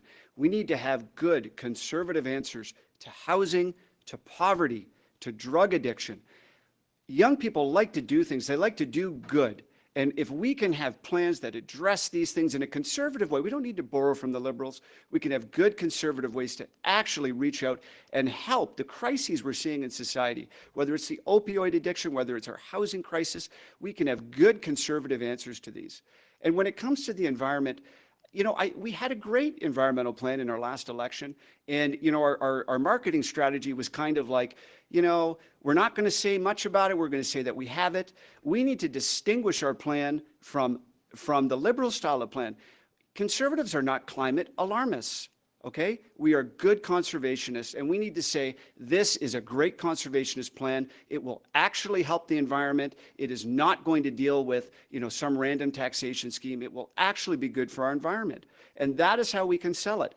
Free speech is a big seller for our younger generation. Look at Jordan Peterson. His opposition to Bill C-16, which I am also against, raised him into the stratosphere in terms of popularity with primarily young people. These are things that we should take seriously. Free speech in universities. I am behind a free speech plan in universities, and I would make funding contingent on rigid protection for free speech and free inquiry at our universities. And I've mentioned my social media plan. We're going to take them to task for banning people who may be conservative or have different ideas. I will take them to task for that. Thank you. Thank you, Mr. Sloan. We now have the floor open for 7 minutes. Candidates, please go ahead. I'm the only person here with a Master's of Environmental Studies, and I believe that the environment is a very, very critical part of our platform, of our ability to win the next election. And with the education in environmental studies, I have an authenticity that I offer and that Canadians can see because I've taken the time to get educated on this very, very important issue. I also have private sector business experience, and I realize that the anti-business policies that this government has pushed over the last 5 years, it is turning off a lot of business owners. We know that small and medium-sized businesses employ over 80% of the Canadian population. And so we need strong business policies that promote the businesses. I agree with what Mr. McKay said about we're all here as parents for our children. And the environment is critical for our children and for voters. If we want to win in the suburbs of Canada next time, we have to have a real plan. I'm the only one that has a detailed, real plan, and I will work and partner with the provinces like Premier Kenney, like Premier Ford. And it's been disappointing to see Mr. McKay attack that. We need to collaborate. The provinces are closer to their own economies. We saw how the carbon tax was unconstitutional according to a court in Alberta. I've been against the carbon tax since I was elected. I worked for a private sector employer that is leaving Canada before I was in politics because of the carbon tax. There are no carbon prices for states that we compete against. So the Trudeau government has made us less competitive, particularly manufacturing here in Southern Ontario. So I'm totally against the carbon tax, but I will support provinces that have an approach to get emissions down by working with large emitters. Mr. McKay has supported a large emitter program before. Now he doesn't. If we're not clear on the environment in the next election, being a serious issue, we're not going to be able to get the pipelines built. We're not going to be able to get projects built in the north, our mines. We're not going to be able to partner with Indigenous and Inuit communities to bring Canadian resources to market. The most ethical, highest standards of legal, environmental, and Indigenous engagement in the world. Canadian resources should be the standard for the free world. Mr. McKay, would you like to respond? Mr. McKay is going to respond. Thank you, Lisa. Well, look, my plan not only involves environmental stewardship, which I think we all agree on, but also a plan to create jobs. It speaks of replacing coal as a source of energy. We have provinces, including my own in Nova Scotia, that still burn coal, and yet we're bringing energy into Canada, which is completely counterintuitive. We need to be making investments in carbon sequestration. We need to achieve further advancements in technology, but how do we pay for it? We pay for it by the export of clean, highly regulated, competitively priced oil and gas products that we can refine in New Brunswick and not have to bring around the entire continent through the Panama Canal. We absolutely need to be able to transport our energy, including hydroelectricity, out of the province of Quebec. To do that, we have to have meaningful consultation with provinces, with the private sector, with the Indigenous people of this country, and we need to get it done. We need to replace our dependence on any type of foreign energy and use the natural resources that we have at our fingertips, at our availability, that will create jobs, that will drive our economy forward, that will get people back to work in a post-COVID-19 world. But look, there's only one person on this stage who's talking about, and I quote, forging a national industrial regulatory and pricing regime across the country. That's Mr. O'Toole. It's in his document. He's tried to now withdraw it. He's also talked about how we are subsidizing the energy industry. Mr. McKay, you raised an issue, and I do have concerns about that, because the national regulatory pricing system, it does seem like it is a double tax. And in provinces like Alberta that is already paying a tax at the provincial level, this seems like an additional tax. I'm glad you asked that. I also have problems with your policy, because you have given a 100% capital cost allowance to the manufacturing sector. What about the oil and gas sector? Why haven't you given that same capital cost allowance to the oil and gas sector? Well, they are manufacturing, Dr. Lewis, and so of course they would be eligible as well. Mr. O'Toole, Dr. Lewis, I'm glad you've asked about this. My approach will respect provincial plans. I find it stunning that Mr. McKay would suggest he would not support a plan put forward by Premier Kenney with respect to large emitters, or Premier Ford, where we're standing. That is exactly what you're suggesting, Mr. McKay. I'm just going to jump in here. My approach to collaborate with provinces, they know their economies better than some bureaucrat in Ottawa. Except so we we can need get to through make Quebec sure without we consultation, have which no is what your federal plan carbon calls tax. for, Mr. Candidates, We I'm get our going to Mr. emissions Sloan down. right now. Mr. Sloan. I'm And going then to back just to change Mr. the McKay. direction briefly here. We only have a couple of minutes left. I just wanted to say we have to also address certain things that happen within the party as well. And, you know, one thing that I believe sends people away, especially young people from the party, is when they feel that somehow the game is fixed. And I believe that our party is more open and fair and free than any of the other parties that exist right now. But I just want to say that I am 100% in favor of open and fair nominations. I won't be disqualifying anybody. I won't be putting any of my best buddies or my cronies in positions.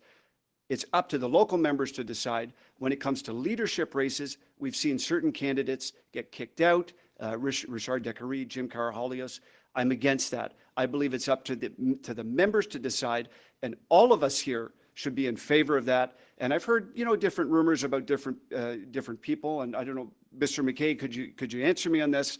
Will you allow for open and free nominations in the nomination process? Our party has a long tradition of respecting the democratic will of the membership. That's why we have these conventions. That's why we have these leadership debates. That's why we are the party that people turn to in times of crisis. And yes, we want to have open nominations. Yes, as a leader, I would give the money back to our riding associations so they can be more competitive. We can win more seats in this country. We can turn to the grassroots of this party and empower them. That has somehow slipped away in recent years. We have to get back to empowering the membership to make those decisions. When we are able to select good, strong local candidates, that's when we win those seats. That's what will allow us to form the government, to replace Justin Trudeau, and I know that that's something we all agree on in this stage. We need to be a party that absolutely embraces democracy and doesn't admire the basic dictatorship of China. Respect the whole movement, Thank you Mr. McKay. very much, candidates. That concludes question 10. So the bonus question that I had mentioned earlier is this. On July 1st, the Canada-U.S.-Mexico Free Trade Agreement comes into force. There's $2 billion a day that crosses our border, and that makes the United States Canada's most important trade partner. How would you work with this U.S. administration and the next U.S. administration? And we are starting with Mr. O'Toole. 2 minutes. Thank you very much. An important question because the Trudeau government got the new NAFTA negotiations wrong. We all remember when the Trudeau government suggested they would be open to reopening NAFTA when the new U.S. administration was really looking at concerns with Mexico. They then put forward the so-called progressive agenda, where Mr. Trudeau put his election platform, things like climate change, reconciliation, into trade negotiations with the U.S., even though those topics would never form part of a negotiation. Mexico took the negotiations seriously and got better results. Here's why. This new deal hurts the Kitimat refining aluminum in BC and in the Saguenay because it's allowing Mexico to bring in trans-shipped aluminum. And with more auto parts being built with aluminum, this is going to help Mexico and hurt Canada both from a steel and aluminum standpoint and an auto parts, jobs in Ontario. This was a huge failure of the Trudeau government, and it needs to be addressed. I've raised some of it in the House before. When I went down to Washington and helped get the tariffs removed, the steel and aluminum, I met with a U.S. Congressman, Dan Crenshaw, Navy SEAL who had lost his eye serving overseas. We made a connection because we had both served with our respected countries' militaries. That's how I started forging relations on Capitol Hill, based on our shared security, our shared interest, our shared history. That's why I've suggested that we get into the ballistic missile program and make sure that NORAD, our national security alliance with the U.S., means that we take security, trade, and foreign relations in step so that we can reform World Trade Organization measures, reform institutions that are being gamed against us. So the new NAFTA, we're going to have to fix a lot of the huge mistakes of the Trudeau government, particularly for working families in steel, auto, and aluminum. Thank you, Mr. O'Toole. Mr. McKay, 90 seconds. Oh, Thank sorry, you. Mr. McKay, 2 minutes. We survived the NAFTA negotiation. The new USMCA has actually left Canada poorer than it was before. We have made concessions when it came to supply management. We have made concessions with respect to aluminum, as was mentioned, intellectual property. We have opened ourselves up to vulnerability. In fact, we have even foregone some of our sovereignty by suggesting that if Canada is to pursue a new free trade agreement with Great Britain, for example, we will have to get approval from the United States or pay a potential price. So when Chrystia Freeland and the Prime Minister said it was going to be a win-win-win, it was for the United States. And so, yes, there will be opportunities in the future to perhaps fix some of those misgivings. But look, it does require the ability to work with our most trusted and important trading partner. It does involve having the ability to go to the United States, as I have on numerous occasions, to meet with counterparts when I served in the government of Stephen Harper.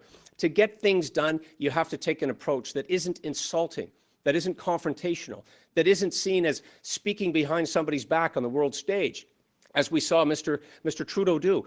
Those type of behaviors don't advance Canada's interests. We need to talk about what matters to the Americans. Yes, it's North American security. We should talk to them about a North American approach to protecting our environment and lowering greenhouse gas emissions. We need to take that constructive, conservative approach to get things done. And being constructive means working with everyone, reaching out across the aisle. I was happy to help Mr. O'Toole get some of those meetings and try to help secure meetings when he was there because I believed in what he was doing. We have to believe in one another as a party and as a government to get the best results for Canadians. That's what we were able to do when we were last in government, and that's what we'll do again to forge a better, safer, more productive, and more prosperous country for all Canadians. If we're able to do that with our closest partners, if we're able to do it with countries whose values we share, we all benefit. Thank you, Mr. McKay. Mr. Sloan. What a great question. And, you know, I think the first step, as was said by Peter MacKay here, we shouldn't insult the President of the United States when we're the Prime Minister of Canada. And, you know, we saw Justin Trudeau act like an absolute child when dealing with a very shrewd and capable negotiator. And now, I mean, with the United States on our side, there is nothing we can't accomplish. Do you think if the United States really wanted to help us out with getting the two Michaels home, they couldn't make it happen? Donald Trump will not lift a finger to help Justin Trudeau because of what he's done. We need to take our closest allies seriously. We need to forge an excellent relationship with them. We need to work with them to constrain China. We need to work with them. Erin O'Toole has spoken about free and fair trade with like-minded countries. What a great example. They're right there waiting for us. We can deal with them to make many things happen. And another thing we need to do is we need to start pulling our weight when it comes to NATO. We need to up our military spending to our NATO commitments. And I will do that. I'll do it within 5 years. If we are pulling our weight and we're not seeing as just, you know, dragging on their support because we happen to live beside them, maybe they'll be willing to work together with us. Maybe they'll be willing to help us when it comes to exerting pressure in other countries. They are our greatest ally, and we, under this next government, which will be a conservative government, I know our relationship with the United States will be restored. And I'll go so far as to say I am confident that Donald Trump will defy the odds again and be the next administration. And when I am leader of the Conservative Party, I will give him a call and congratulate him. Thank you, Mr. Sloan. Dr. Lewis. Thank you. So I feel that good foreign policy begins at home. We need good, strong domestic policy. And so we need a good, strong national purpose and values. And that means we need to get our own house in order first. We have to look at the top threats to our national security. And that is, we have to look at our Canadian identity, our sovereignty, our economy, our fundamental democratic values, and our respect for in the international arena will improve. I also feel that we have to look at the unfair trade practices that we have seen, and we have transitioned from an amicable trade partner to an adversarial trade partner with many countries, and COVID has brought home that reality. Another reality that COVID has brought home is just that we cannot rely on any country, even our allies, because when it came to things such as respirators, which were essential, Mr. Trump decided that he was going to keep it for his own people. And that's a decision that he could make. But I never want to be placed in that decision again, where we are relying on our ally. We think that they will be there for us. and they fail us. And so what we need to do is we need to look at some of the U.S. protectionism mechanisms that they have in place, and we need to renegotiate our agreements on certain issues. And it doesn't matter who the president is, whether it's Donald Trump or someone else. We need to approach the president of the United States with respect, and we can build amicable trade relations and build bridges and restore the relationship with our best and strongest ally.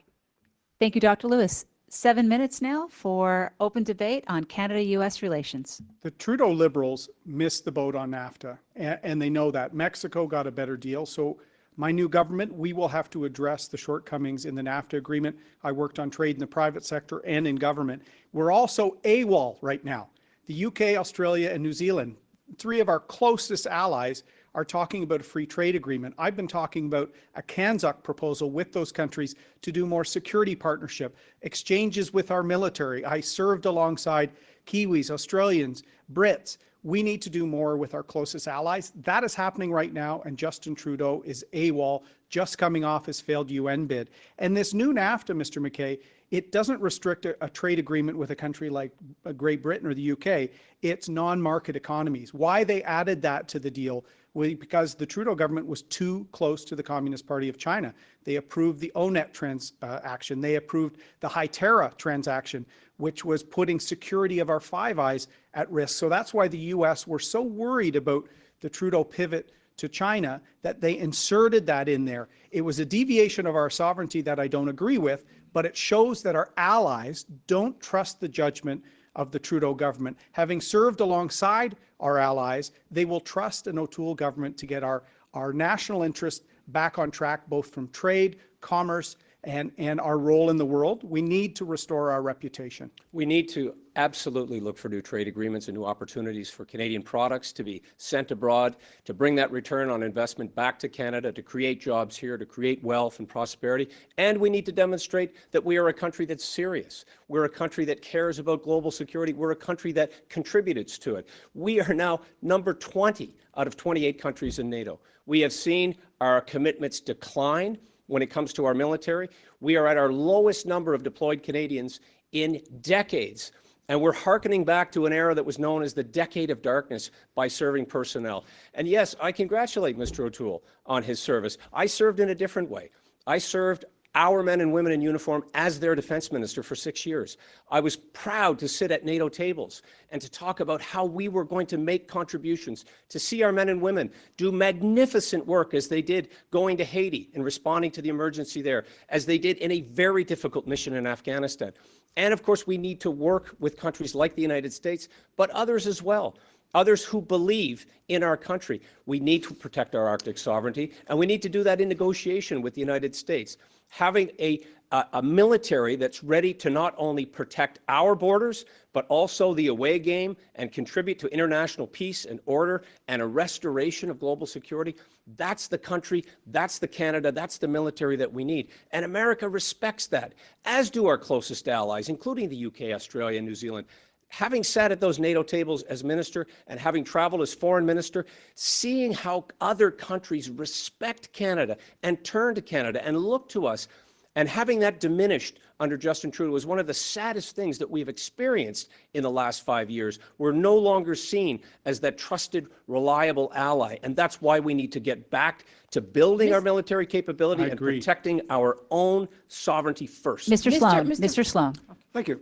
You know, I agree with what you're saying, Peter, and I like the CANZUC proposal. I think it's good, but I think we have to remember that our primary ally, our closest ally, should be the United States. And the other countries that you mentioned, they're great, but the closeness, the historical ties that we share have to be prioritized for us. And with the United States as our good friend, as they have always been, there is nothing that we cannot accomplish. I agree with expanding our trade to these other countries, but it cannot be at the expense of having the best relationship with the United States that we have had in many agree decades. with Dr. Lewis is next. Okay. I'm very concerned because I hear that Mr. McKay and Mr. O'Toole, they're talking about NATO and they've committed to 2% spending and making sure that they meet that commitment.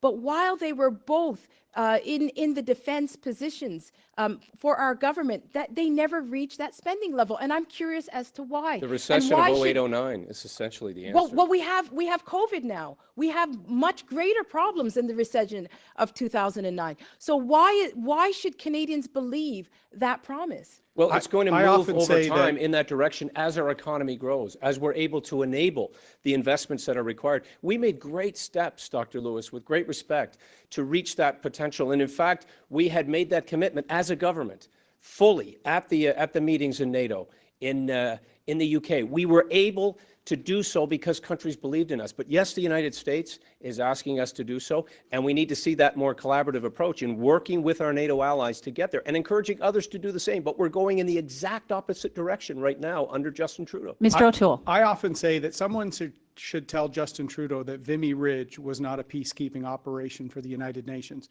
We've always stood up for values and our allies from our earliest days as a country. That's why when I was in Washington laying a wreath at the tomb of the unknown soldier, they were expressing their condolences for the recent killing at that time of Nathan Cirillo. Those binds between our countries are important, and they are a way to repair the relationship damaged by Justin Trudeau. In Arlington, there was a cross erected for Americans that died serving with Canadian units in World War I. Those bonds are very important, and we need to use our deep personal, historic, trade, and security relations to not only improve relations, trade, and relations in North America, we need to do this around the world to realign trade and other institutions that have been gamed by bad actors, as I said, and make sure that the free countries of the world set the rules of the game. We don't let Mr. bad actors. I'm really concerned about you opening up the TPP to have discussions with Australia and New Zealand. I'm concerned about that on our supply management chain. The TPP is already finished, so those elements would not be looked at in CANZAC. That's the only element that we have not dealt with, though. We have not negotiated the supply management, Mr. It's O'Toole. about allowing students to study there and then work there for a number of years, and vice versa. We should show that close allies, democracies, free countries do more together. But it's about committing to our agriculture sector that we won't make other concessions. Our closest that allies we will compensate for those concessions if they do occur. And if there is new free trade agreements, we need to make those type of priorities and commitments to our supply managed system. Thank you very much, candidate. That concludes the debate portion of tonight's event. Thank you very much. It was very spirited and very well managed as well. Before I ask the candidates to provide their closing remarks, I want to acknowledge that earlier this evening I made a flippant remark in response to a candidate which singled out a specific candidate, and I wanted to apologize to the candidate for doing so. With that, Mr. O'Toole, you have 90 seconds for your closing remarks. Friends, I'm running because I believe in this party. I'm running because I believe that whether you're a fiscal or a social conservative, a libertarian or a defense hawk, whether you've been in Canada 5 minutes or 50 years, whether you're LGBTQ, straight, young or old, whether you worship on Saturdays, Sundays, every day or not at all, you are an important part of this country, and there's a place for you in the Conservative Party of Canada. I will be a champion for the Conservative Party and fight back against those who try to define us. And as for the attacks on me, the Liberals will be even tougher on us, but I can take it. You can't scare me. I used to fly on Sea King helicopters. Conservatives have a choice to make. Either you believe that we can score on an empty net by acting more like Liberals, or you believe, like I do, that we can win when we unite every kind of conservative. We will win when we boldly confront the Liberals and offer a positive, principled, conservative alternative for our country. I'm asking for your support and for your help. I need your vote to take on and beat Justin Trudeau so we can get our country back on track and deliver a Canada built on liberty, respect, and opportunity. I'm Erin O'Toole, and I'm running to be the Prime Minister. Mr. McKay, 90 seconds for your close. We are a great party that has done much of the heavy lifting over Canada's history. And today there is much to do to overcome COVID-19. When I co-founded the Conservative Party of Canada, we had lost 3 elections. We needed to be strong and united to win, and we did. I won 6 elections and served in cabinet for almost 10 years, where we built a stronger, safer, and more prosperous Canada, where the rule of law was protected, a government that responded to a global recession and returned the books to balance. Whether it was representing Canada abroad, supporting the troops, I never drifted from my rural roots. That's where I learned the values of hard work, being careful with the dollar, standing up for what's just, respecting those who keep our country safe and free, and helping those who are less fortunate. I have continued to serve charitable organizations during my time in the private sector, but we have seen a nation fall behind under the failed policies of Justin Trudeau. I believe we owe it to our children and to our grandchildren to leave a better Canada. And this happens when Conservatives unite and offer Canadians hope and a plan for the future, and we win together. I encourage you to visit my website, petermackay.ca, to read more about my vision, including the 8-point jobs plan for Canada. We have heard some good ideas tonight from all of the candidates, and we have a long road ahead of us. But I will build a team that is ready to beat Justin Trudeau in every part of Canada. I ask for your support. Please join me to build a better Canada. Thank you, Mr. McKay. Mr. Sloan, you have 90 seconds. It is a privilege to be here tonight representing the grassroots of this great movement. We have 2 choices in facing the future of our party. The first is to water down our values and hope for electoral success. The other is to stand true to principle. The other candidates might agree with me so far, but there is a clear difference. I am the only candidate who will pull us out of the Paris Agreement. I am the only candidate who will defund the World Health Organization. I am the only candidate actively campaigning for free speech and parental sovereignty against the draconian bills C-16 and Bill C-8. I am the only candidate who would declare Antifa a terrorist group. I'm the only candidate who will stand against climate alarmism, stand against the UN and her sovereignty-destroying sister organizations like the World Health Organization, and to stand strong against political correctness. Our success lies in a firm commitment to conservative values. I will do whatever it takes to unite our country, to unite our movement, to defend our sovereignty, and to make sure that the West feels like an equal partner in Confederation. I will never compromise on principles. I will never retreat. This is my promise to you and to Canada. If you don't want a Liberal light party, I am your candidate. If you want a Conservative without apology to lead our party, I ask tonight for your vote. God bless you, and God bless Canada.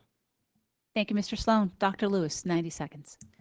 My parents left everything behind to come to this great country because they believed that it was the best country in the world to raise their children. And I know that they were right. I am proud to be a Canadian. Canada has shaped me and has made me everything that I am today, and has given me this opportunity to stand here before you tonight to seek the position of the leader of the Conservative Party of Canada and potentially your next Prime Minister. Over the last 5 years, I've watched Justin Trudeau destroy the Canadian dream. The fabric of our nation is being torn apart. Provinces are threatening to leave our great confederation. Debt is piling up. Social divisions are widening. But there is hope. Hope that Canada can be restored as a beacon of hope and opportunity for all around the world. I believe that when Conservatives unite, social conservatives, progressive conservatives, libertarian and fiscal conservatives, we can start the work of healing this great nation. COVID has pushed us to a turning point, but it is not the end. It is just the beginning of a stronger, more independent and self-sufficient nation, relying on our own manufacturing capacity, our own national resources. We can unite with the passion and the love and the freedom that knows that when we work together, there's nothing we cannot achieve. Our unity is indeed our strength. Thank you very much, Dr. Lewis. And thank you to all the candidates as this concludes our event. As a reminder to the media, candidates will be available in this studio starting in about 10 minutes for questions. I'd like to thank everybody at home who spent the time to watch our candidates discuss incredibly important issues to the Canadian public. I want to wish the candidates all the best of luck as this race continues, and I want to thank you very much for your service to our country. Have a good night.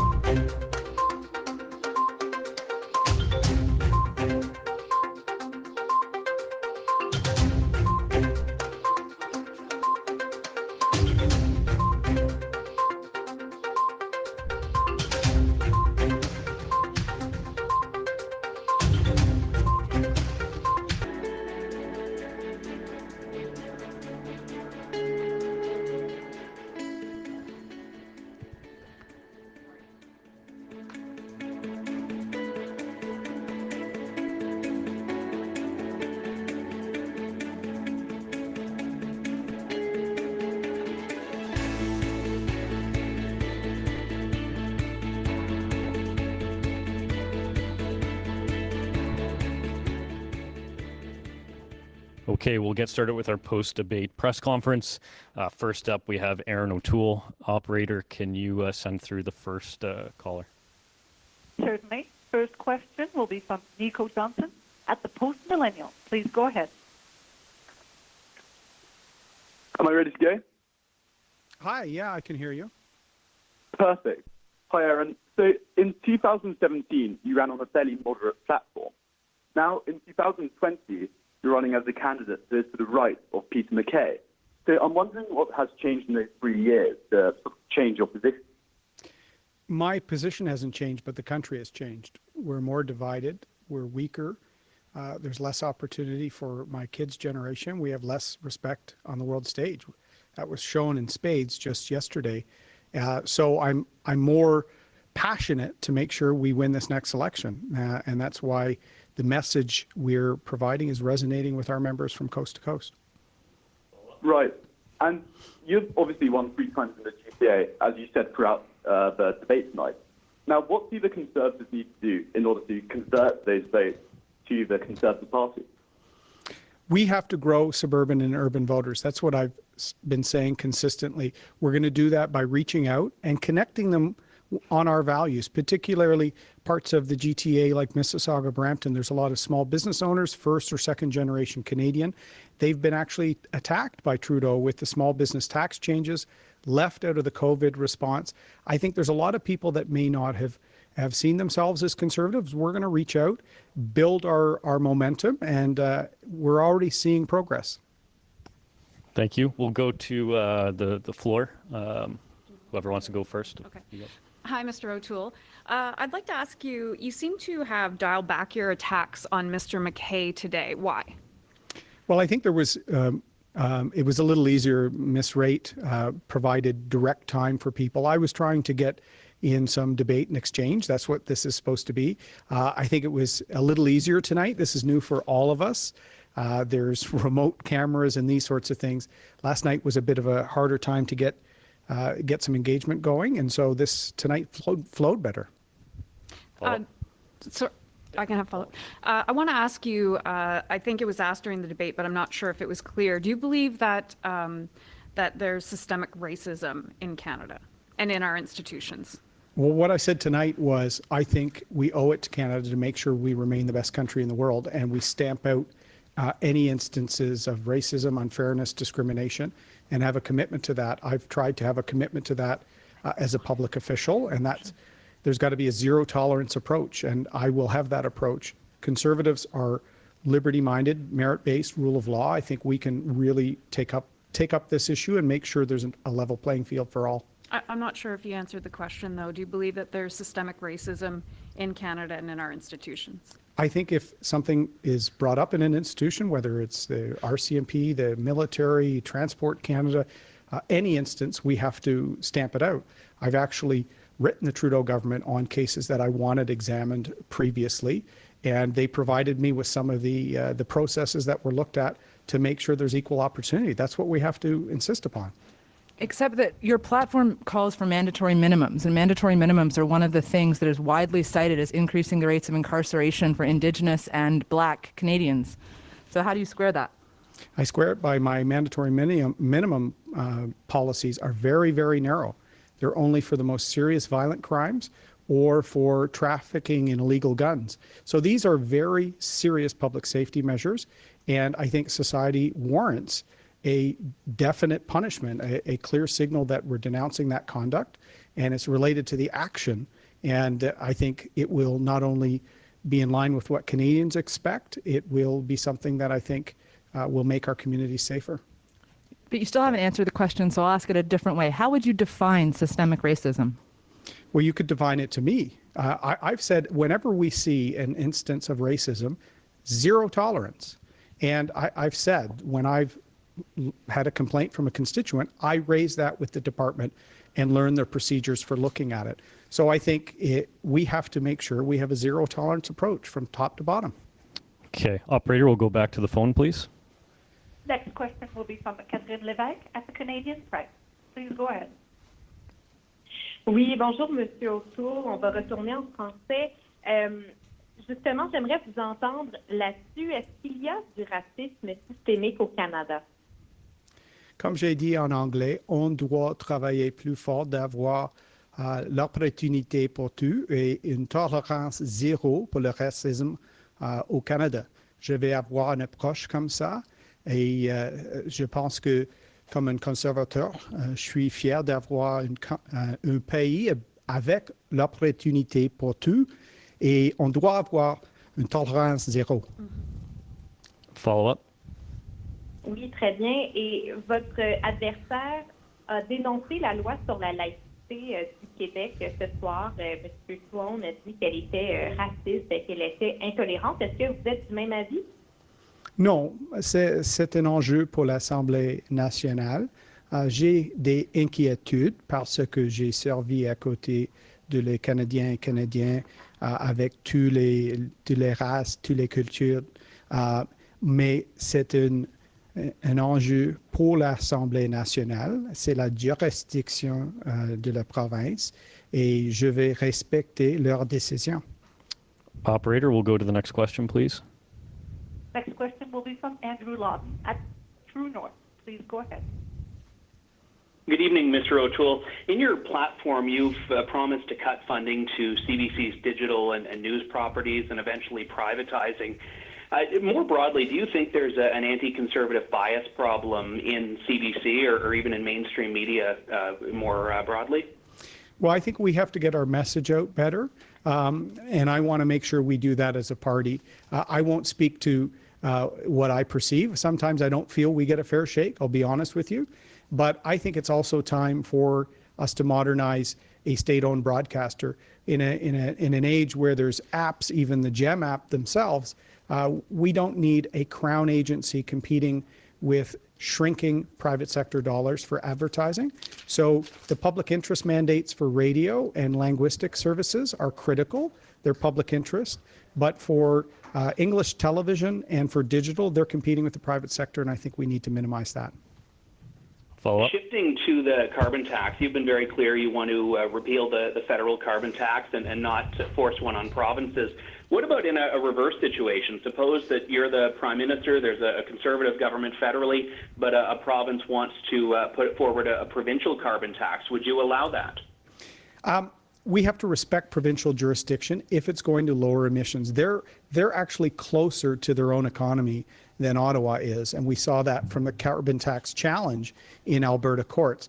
So I will respect provincial jurisdiction, and then federally, where we can come up with better regulations for transportation, make it more efficient, lower emissions, where we can partner with nuclear energy and carbon capture sequestration, pipelines for LNG. There's a lot of things we can do on top of what the provinces are doing. But an Ottawa knows best approach is an approach for the Liberals. I'm a bit surprised that Mr. McKay is shocked that I'm going to respect what Premier Kenney or Premier Ford decides to do in their jurisdiction. Okay, we'll take a final question on the floor. I just want to clarify to make sure I'm accurate when I say this. When I asked if you believe there's systemic racism in Canada and in our institutions, I get the feeling the answer is no. There is racism in Canada, and we have to have a commitment to stamp it out.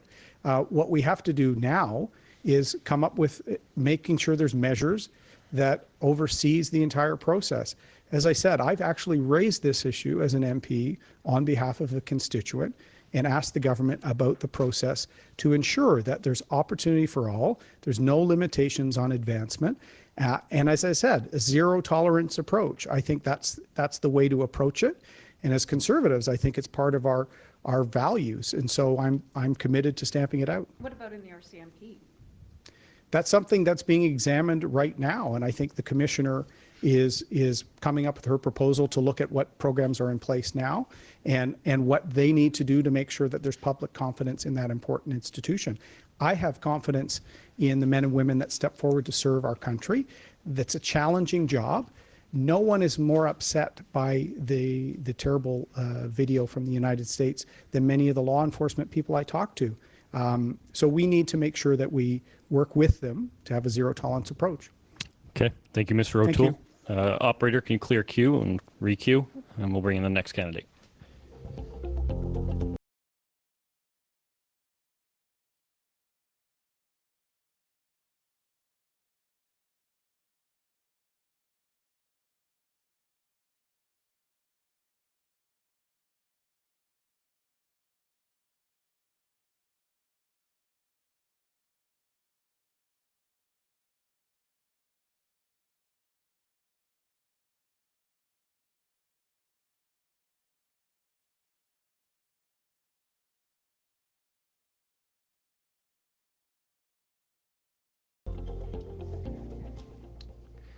Okay, while we wait for people to queue, we'll go to the floor. Whoever's on the mic first, go ahead. Stephanie Levitz, the Canadian Press. I wanted to ask you about systemic racism, because the debate today is very much about systemic racism in our justice system. And you were the justice minister, and you were responsible for implementing policies like mandatory minimums. Rates of incarceration for Indigenous Canadians, Black Canadians rose while you were justice minister. How much responsibility do you bear for that? Well, I think our justice system is predicated on accountability, on very much improving people's lives when it comes in particular to protecting them from crimes of violence. And that's where I drew the line, and that's where we wanted to have mandatory minimum penalties that sent a clear message of deterrence and denunciation when it came to violence, sexual violence against children, use of weapons against Canadians. So there is a place in the criminal code for mandatory minimums, and there has been, in fact, since the criminal code was introduced over 150 years ago. Follow up? How would you define systemic racism?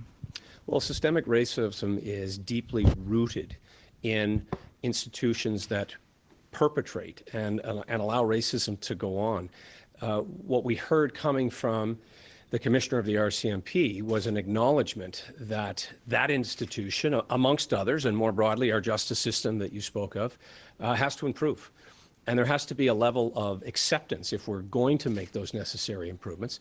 It's a difficult, awkward, but necessary conversation if we're going to get to that better place. And it will only happen over time. This isn't going to be some magic approach that will allow it to happen quickly. It's going to happen in the private sector, and it's going to happen in the public sector when there is a deep-seated commitment to getting there and removing the barriers and calling it out and calling it for what it is. Would you consider yourself an ally to the Black community? Can you give an example? I would, absolutely. I mentioned tonight that I grew up in a town in Nova Scotia that was very segregated, and the province of Nova Scotia has had its own specific issues when it comes to racism. We've had, we've had schools that were part of that history, that sad history. There's Africville. There's my community that I referenced with Viola Desmond. And there is still a road to travel. And so, yes. But we also have points of pride when it comes to having celebrated the contributions of African Canadians. I think of the Black Battalion. And to share a personal story, one of the proudest moments that I had when hosting Condoleezza Rice on her visit to Canada, when she came to thank Canada after 5 years in response to the attacks in New York and on the Pentagon on 9/11, she came to my constituency in northern Nova Scotia, in Pictou County, and I took her to the monument to the Black Battalion, which were members of the Nova Scotia community, the Black community, who had served in World War I and had never been given proper recognition for that service. And as the Department of National Defense, we made the decision to award the highest ranking medal to Jeremiah Jones. He should have absolutely received the highest military medal. And for reasons, I'm sure, related to racism at that time, he was denied the Victoria Cross. And so I say that because we cannot erase our history, but we can improve upon it, we can add to it, and we can try to make things right. And that is going to be a continuous work in process for our country and for many others. Operator, we'll take a phone question, please. Next question will be from Catherine Lévesque at the Canadian Press. Catherine? Oui, bonjour, Monsieur McKay. Bonjour, ça va? Est-ce qu'il y a ça va bien, vous? Oui, merci. Est-ce qu'il y a du racisme systémique au Canada et comment faut-il le combattre? Malheureusement, je crois que oui, il y a des racismes systémiques et c'est nécessaire pour tout le monde, tous les Canadiens et Canadiennes, de prendre une approche pour trouver les solutions dans nos institutions, dans notre système de justice, certainement, et dans le secteur privé. C'est un effort collectif nécessaire à l'avenir. Et nous sommes, toutes les personnes dans notre parti, absolument doivent un effort vrai, un effort qui reconnaît la taille de cet enjeu et cet aussi un enjeu qui a besoin d'un effort à tout le monde dans notre pays. Et on avait une opportunité maintenant d'avoir une conversation nationale, une conversation vraie, mais plus important, une conversation qui cherche des solutions vraies. Follow-up? Et est-ce qu'à votre avis, la loi québécoise sur la laïcité est un exemple de racisme systémique? Donc, on avait maintenant un enjeu, certainement, avec notre système de policiers, notre système de justice, et il y a une occasion maintenant d'écouter tous les membres de la communauté et de trouver des solutions vraies, pas seulement juste les platitudes, juste les efforts de symbolisme. On a besoin d'ouvrir les portes dans cette histoire difficile et cet enjeu sérieux. C'est la seule façon pour améliorer ce système maintenant qui avait les éléments de racisme. We'll go to the floor. Next up. Hi, Mr. McKay. Hi. Hi. Do you agree with Mr. Sloan, who says that we need to be unequivocal supporters of Donald Trump? No. I don't think we need to be unequivocal supporters of any one person, policy, or place. We have to be thoughtful. We have to be always protecting Canadian sovereignty. Always, of course, in my estimation, as elected officials, we need to ensure that Canada's interests are protected. And we live in a very competitive world. We live in a very volatile time. And so for that reason, and certainly coming out of COVID-19, I think that there has been really, I see it as a positive, renewed sense of patriotism to protect Canada's interests. And that includes ensuring that our economy gets back on its feet, we make the necessary adjustments, but we continue to reach out and work with countries like the United States and other like-minded countries. Follow up. I'm going to try to ask two questions in one here to get. So in this debate, it seemed a less chippy than last night. You and Mr. O'Toole didn't seem to be kind of going after each other. That's one part. Why do you think that is? And then do you think there needs to be another debate? Well, tonight I was talking directly to Canadians, and I was talking about my ideas, my platform at petermackay.ca. I talked about the 8-point jobs plan. I thought it was a very helpful, thoughtful debate. I think everyone brought ideas and articulated them in a way that helps build our party, that helps demonstrate the diversity and the inclusivity and the ideas and the thoughtfulness that we have within our ranks. And I think that this is a time for our party to continue down that positive path, that constructive path. I personally think that the bickering and the back and forth, it's a byproduct of competition, and it's a byproduct of people's desire to win.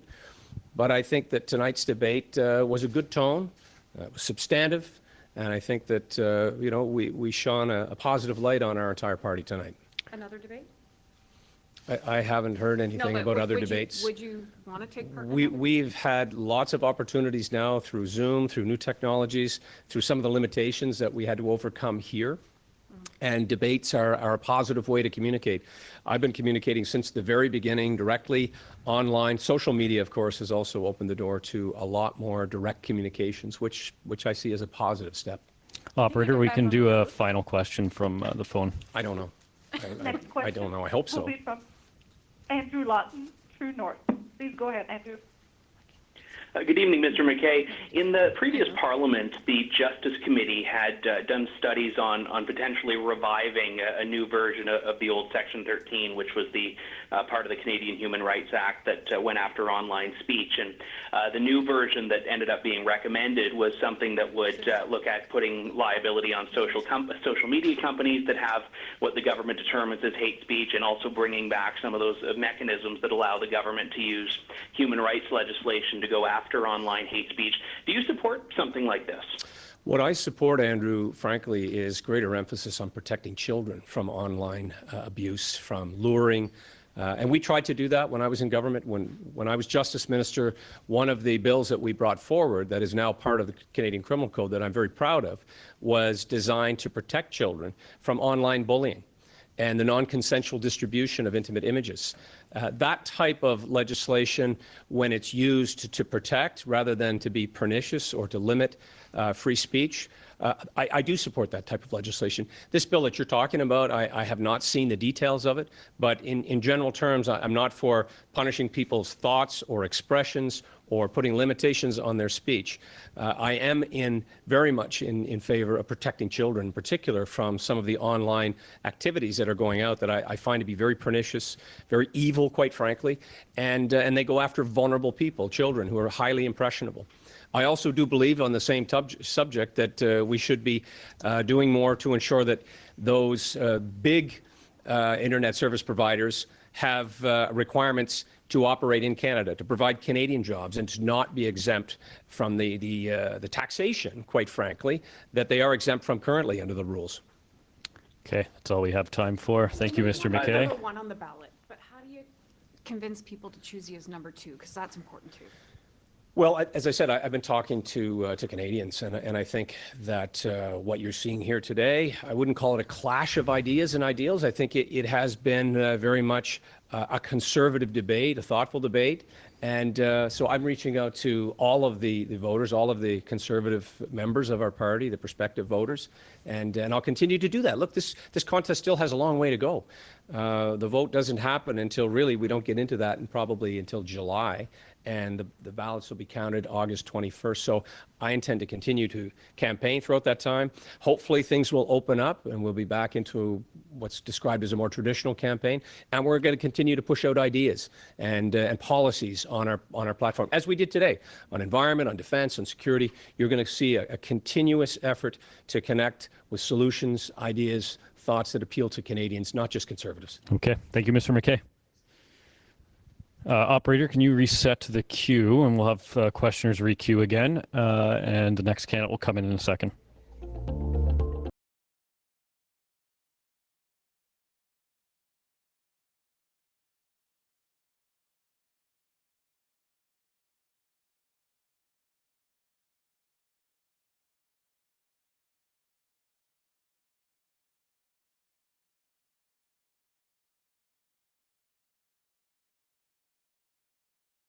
Next, we have Derek Sloan. While we wait for the phone to queue, we'll go to the floor.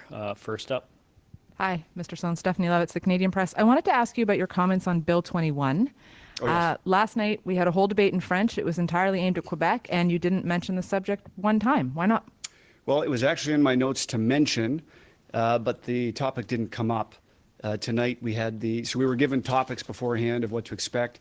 Tonight we knew that racism was on the topic. And so we made sure to prep our notes for that. But I did have it in my binder in French last night as well. It just unfortunately did not come up. So, yeah. How would you define systemic racism? I would say systemic racism would be a structure or a law in Canada that treated people differently based on their race or their country of origin or their color of their skin. Do you believe that there's systemic racism in Canada and in our institutions? Well, according to the definition I gave, I focused on the structure, so the laws and so forth. I think what people typically mean when they're talking about systemic racism is the existence of racist people in our systems. And so I don't want to get bogged down with being too technical. I don't, other than Bill C-21, which I believe is discriminatory, I'm not aware of any other specific law which treats people differently based on the color of their skin or their country of origin. Now, that doesn't mean that there's different outcomes in, for example, our justice system. And Dr. Lewis came up with some good examples of that. So when we're talking about, Indigenous people who are more likely to be convicted and receive longer sentences and so on, there is no specific law that says convict them more often, give them longer sentences. It has to do with the person, the jury, or the person sitting behind the bench. So there is no question that we need to elevate the level of our awareness individually amongst different people. But other than Bill C-21, I am not aware of any specific rule or regulation that treats people differently based on their skin color or their country of origin. Under the previous Conservative government, immigration policy very much did that. It had a very distinct stream of immigration that was based entirely on a person's designated country of origin. Healthcare was allocated based on a person's country of origin. Would you consider that to have been then a systemically racist policy? Well, can you describe what you mean by that question? Can you the way immigration claim, refugee claims in particular were based entirely on what country you came from. So how fast your claim went through the system, what avenues of appeal you were allowed to take, and in turn, if you were from a prescribed list of countries, you had no access to healthcare. I'm sorry to add. I'm just unfamiliar with how this I'm unfamiliar with how this worked in real life. So that's why I'm asking. So can you give me an example of like what countries were on the good list and what countries were on the bad list? So you had to meet a set of criteria. So claims from Hungary for a while were on designated country of origin. Mexico was designated country of origin. So country was on the good list. Hungary was on the good list or the bad list? It was neither. It was the way the claim was treated. I mean, you could classify it as good or bad. The Conservatives would have said, their claims from countries. So Hungary was treated quicker or slower than other places? The claims were processed faster with less rights of appeal and less access to health care. Hungary versus some other country. Mm-hmm. Okay. This is news to me. I don't know how that works. I believe an immigration system needs to look at the individual and their claim, not where they're from. So, yeah. Okay, thanks. We'll go to the phones next. Operator, first question. First question on the phone is from Andrew Lawton, True North. Please go ahead. Hi, Andrew. Hey, Derek, good evening.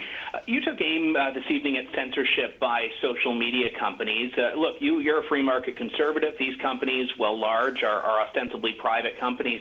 How do you plan to enforce free speech or any specific policies on this platform in a way that doesn't go down the road of regulating private enterprise?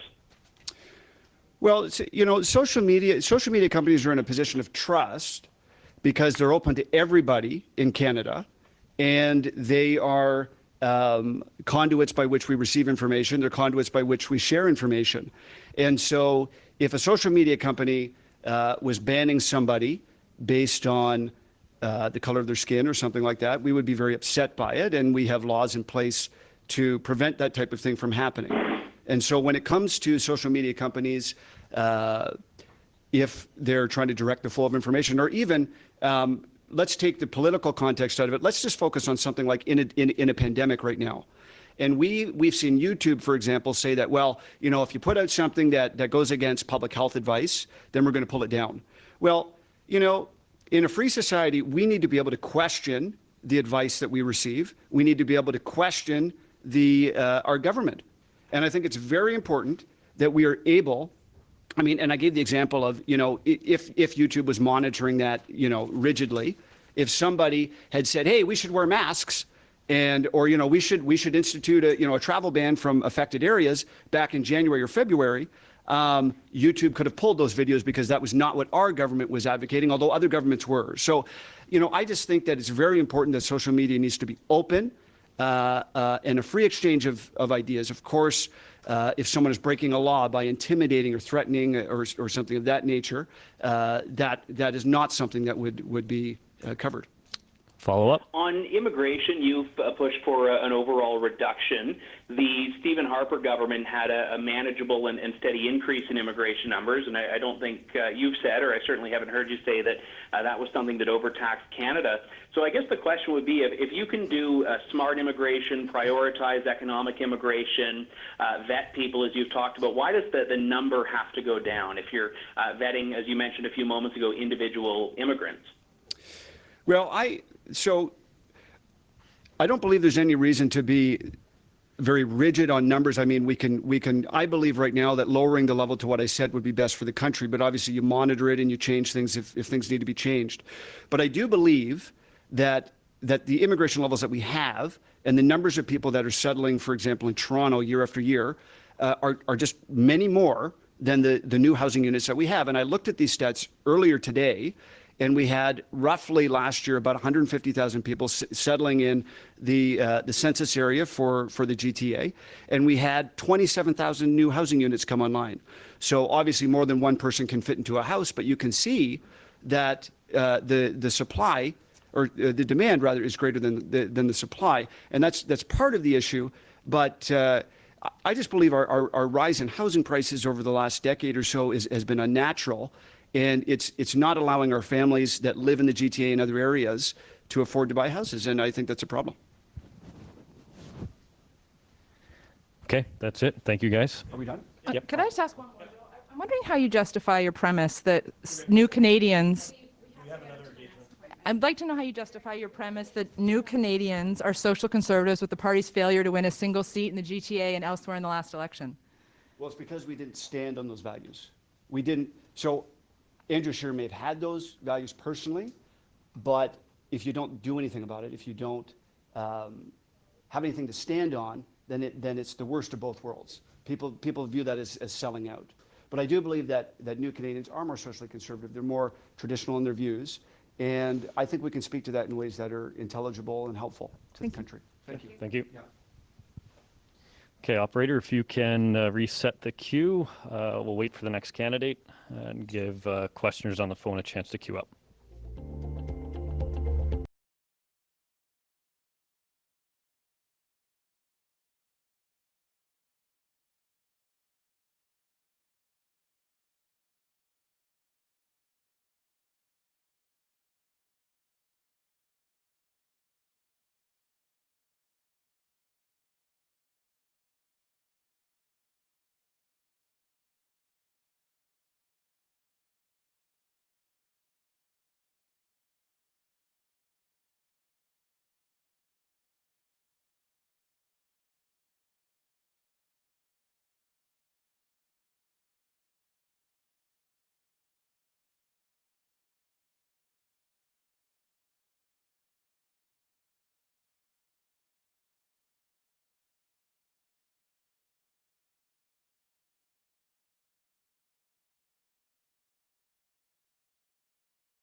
Okay, our next final candidate is Leslyn Lewis. Operator will go to the phone. First question, please. Certainly. First question will be from Catherine Lévesque, Canadian Press. Please go ahead. Hello, Dr. Lewis. I just wanted to clarify, do you believe there is systemic racism in Canada? Yes, I believe that we have to look at the outcomes of certain systems, and that tells you whether or not there is systemic racism. Many people misinterpret what systemic racism is. And so many people think that, oh, Canadians are not racist, and the majority of Canadians are not racist. But that is not the marker that we use to define whether or not there's systemic racism. These are tacit, implicit practices that lead to unequal outcomes. And so we know that in certain institutions that these outcomes are there. And we've had systemic racism in Canada. For example, there was a point in time where Francophones were being converted and trying to be forced to speak English. And so that is something that's inherent in the system. And, you know, in Quebec, people are still being forced to not being represented in their language of choice. Now, that is not systemic racism per se, but it is a form of discrimination. And so we have to look at the outcomes rather than the individual intent. Follow up? Yes, and Derek Sloan mentioned Bill 21 in Quebec. So I was wondering if you consider this, well, it's not a bill, it's a law now, be an example of systemic racism.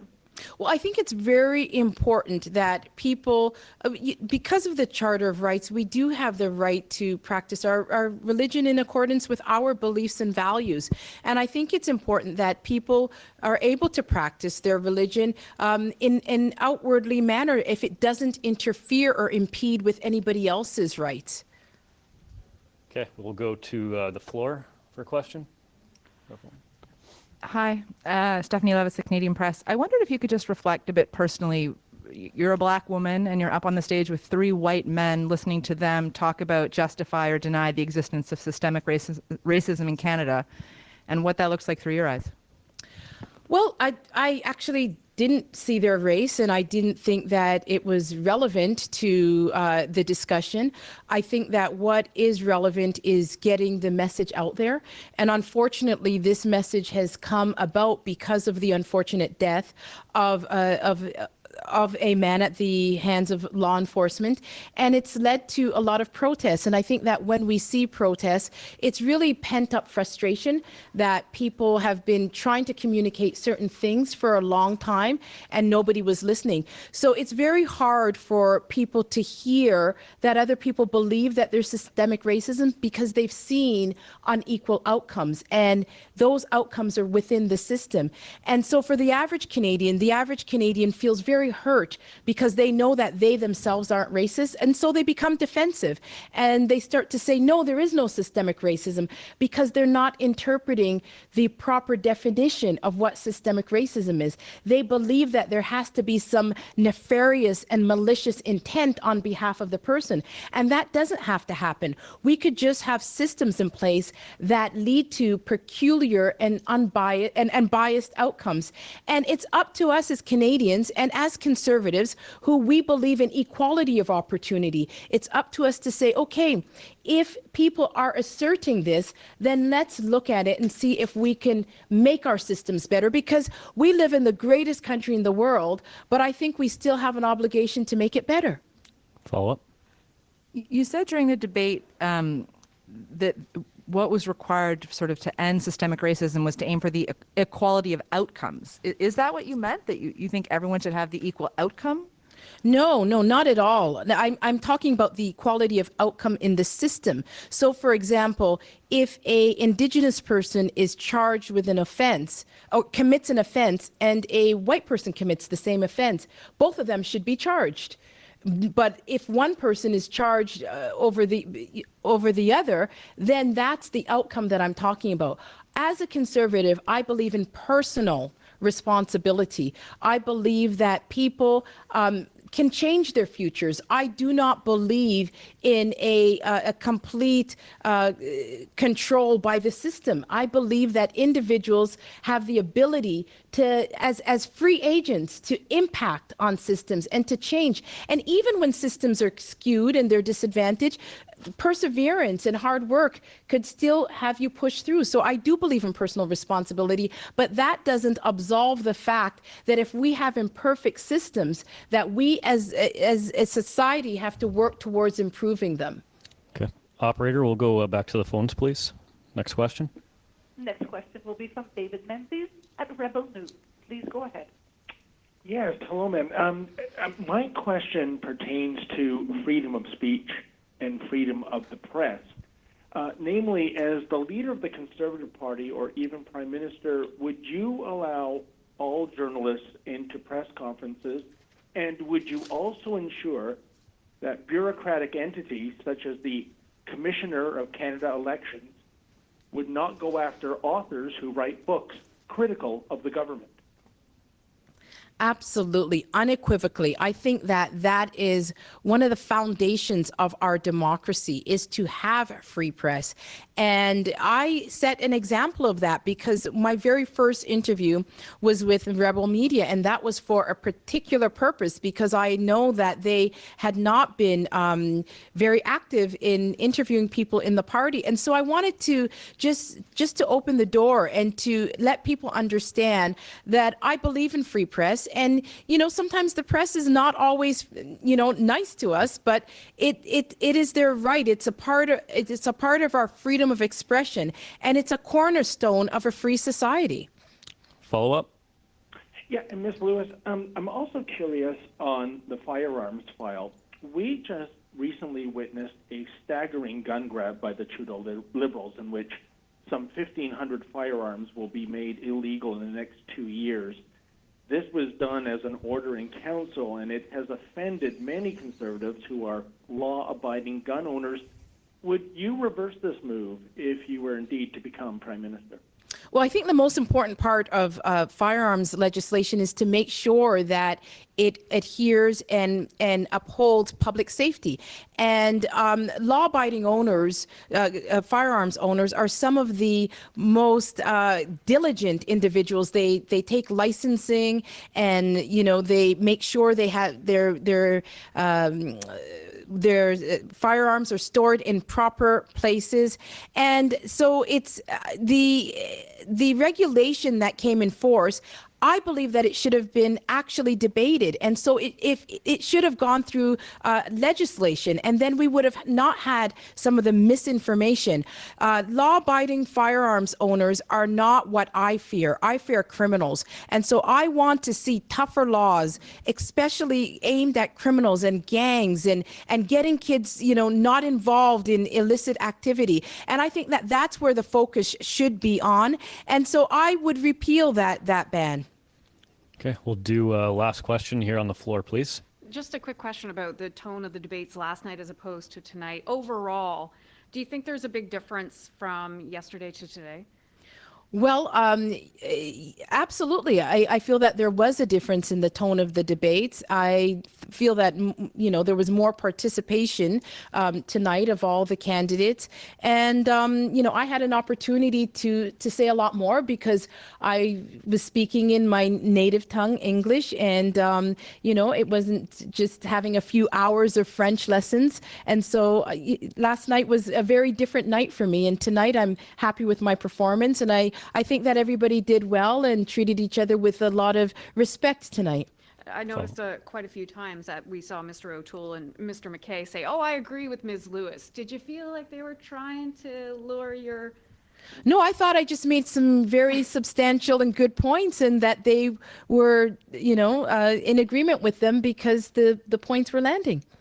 Just as a flip side to that, I also noticed that during the debate, you made a point of challenging them on some of their policies. And Yes, absolutely. I think that's what the purpose of a debate is. There were issues that I felt that the voter base needs to hear, and that I was very concerned about certain issues that they had, and I wanted to give them an opportunity to publicly clarify them, because I've had a lot of emails about those two issues that I raised. Even last night, I asked one question in the French debate, and that was just about conscience rights, and that's because a lot of my supporters were asking me about this issue about Mr. McKay.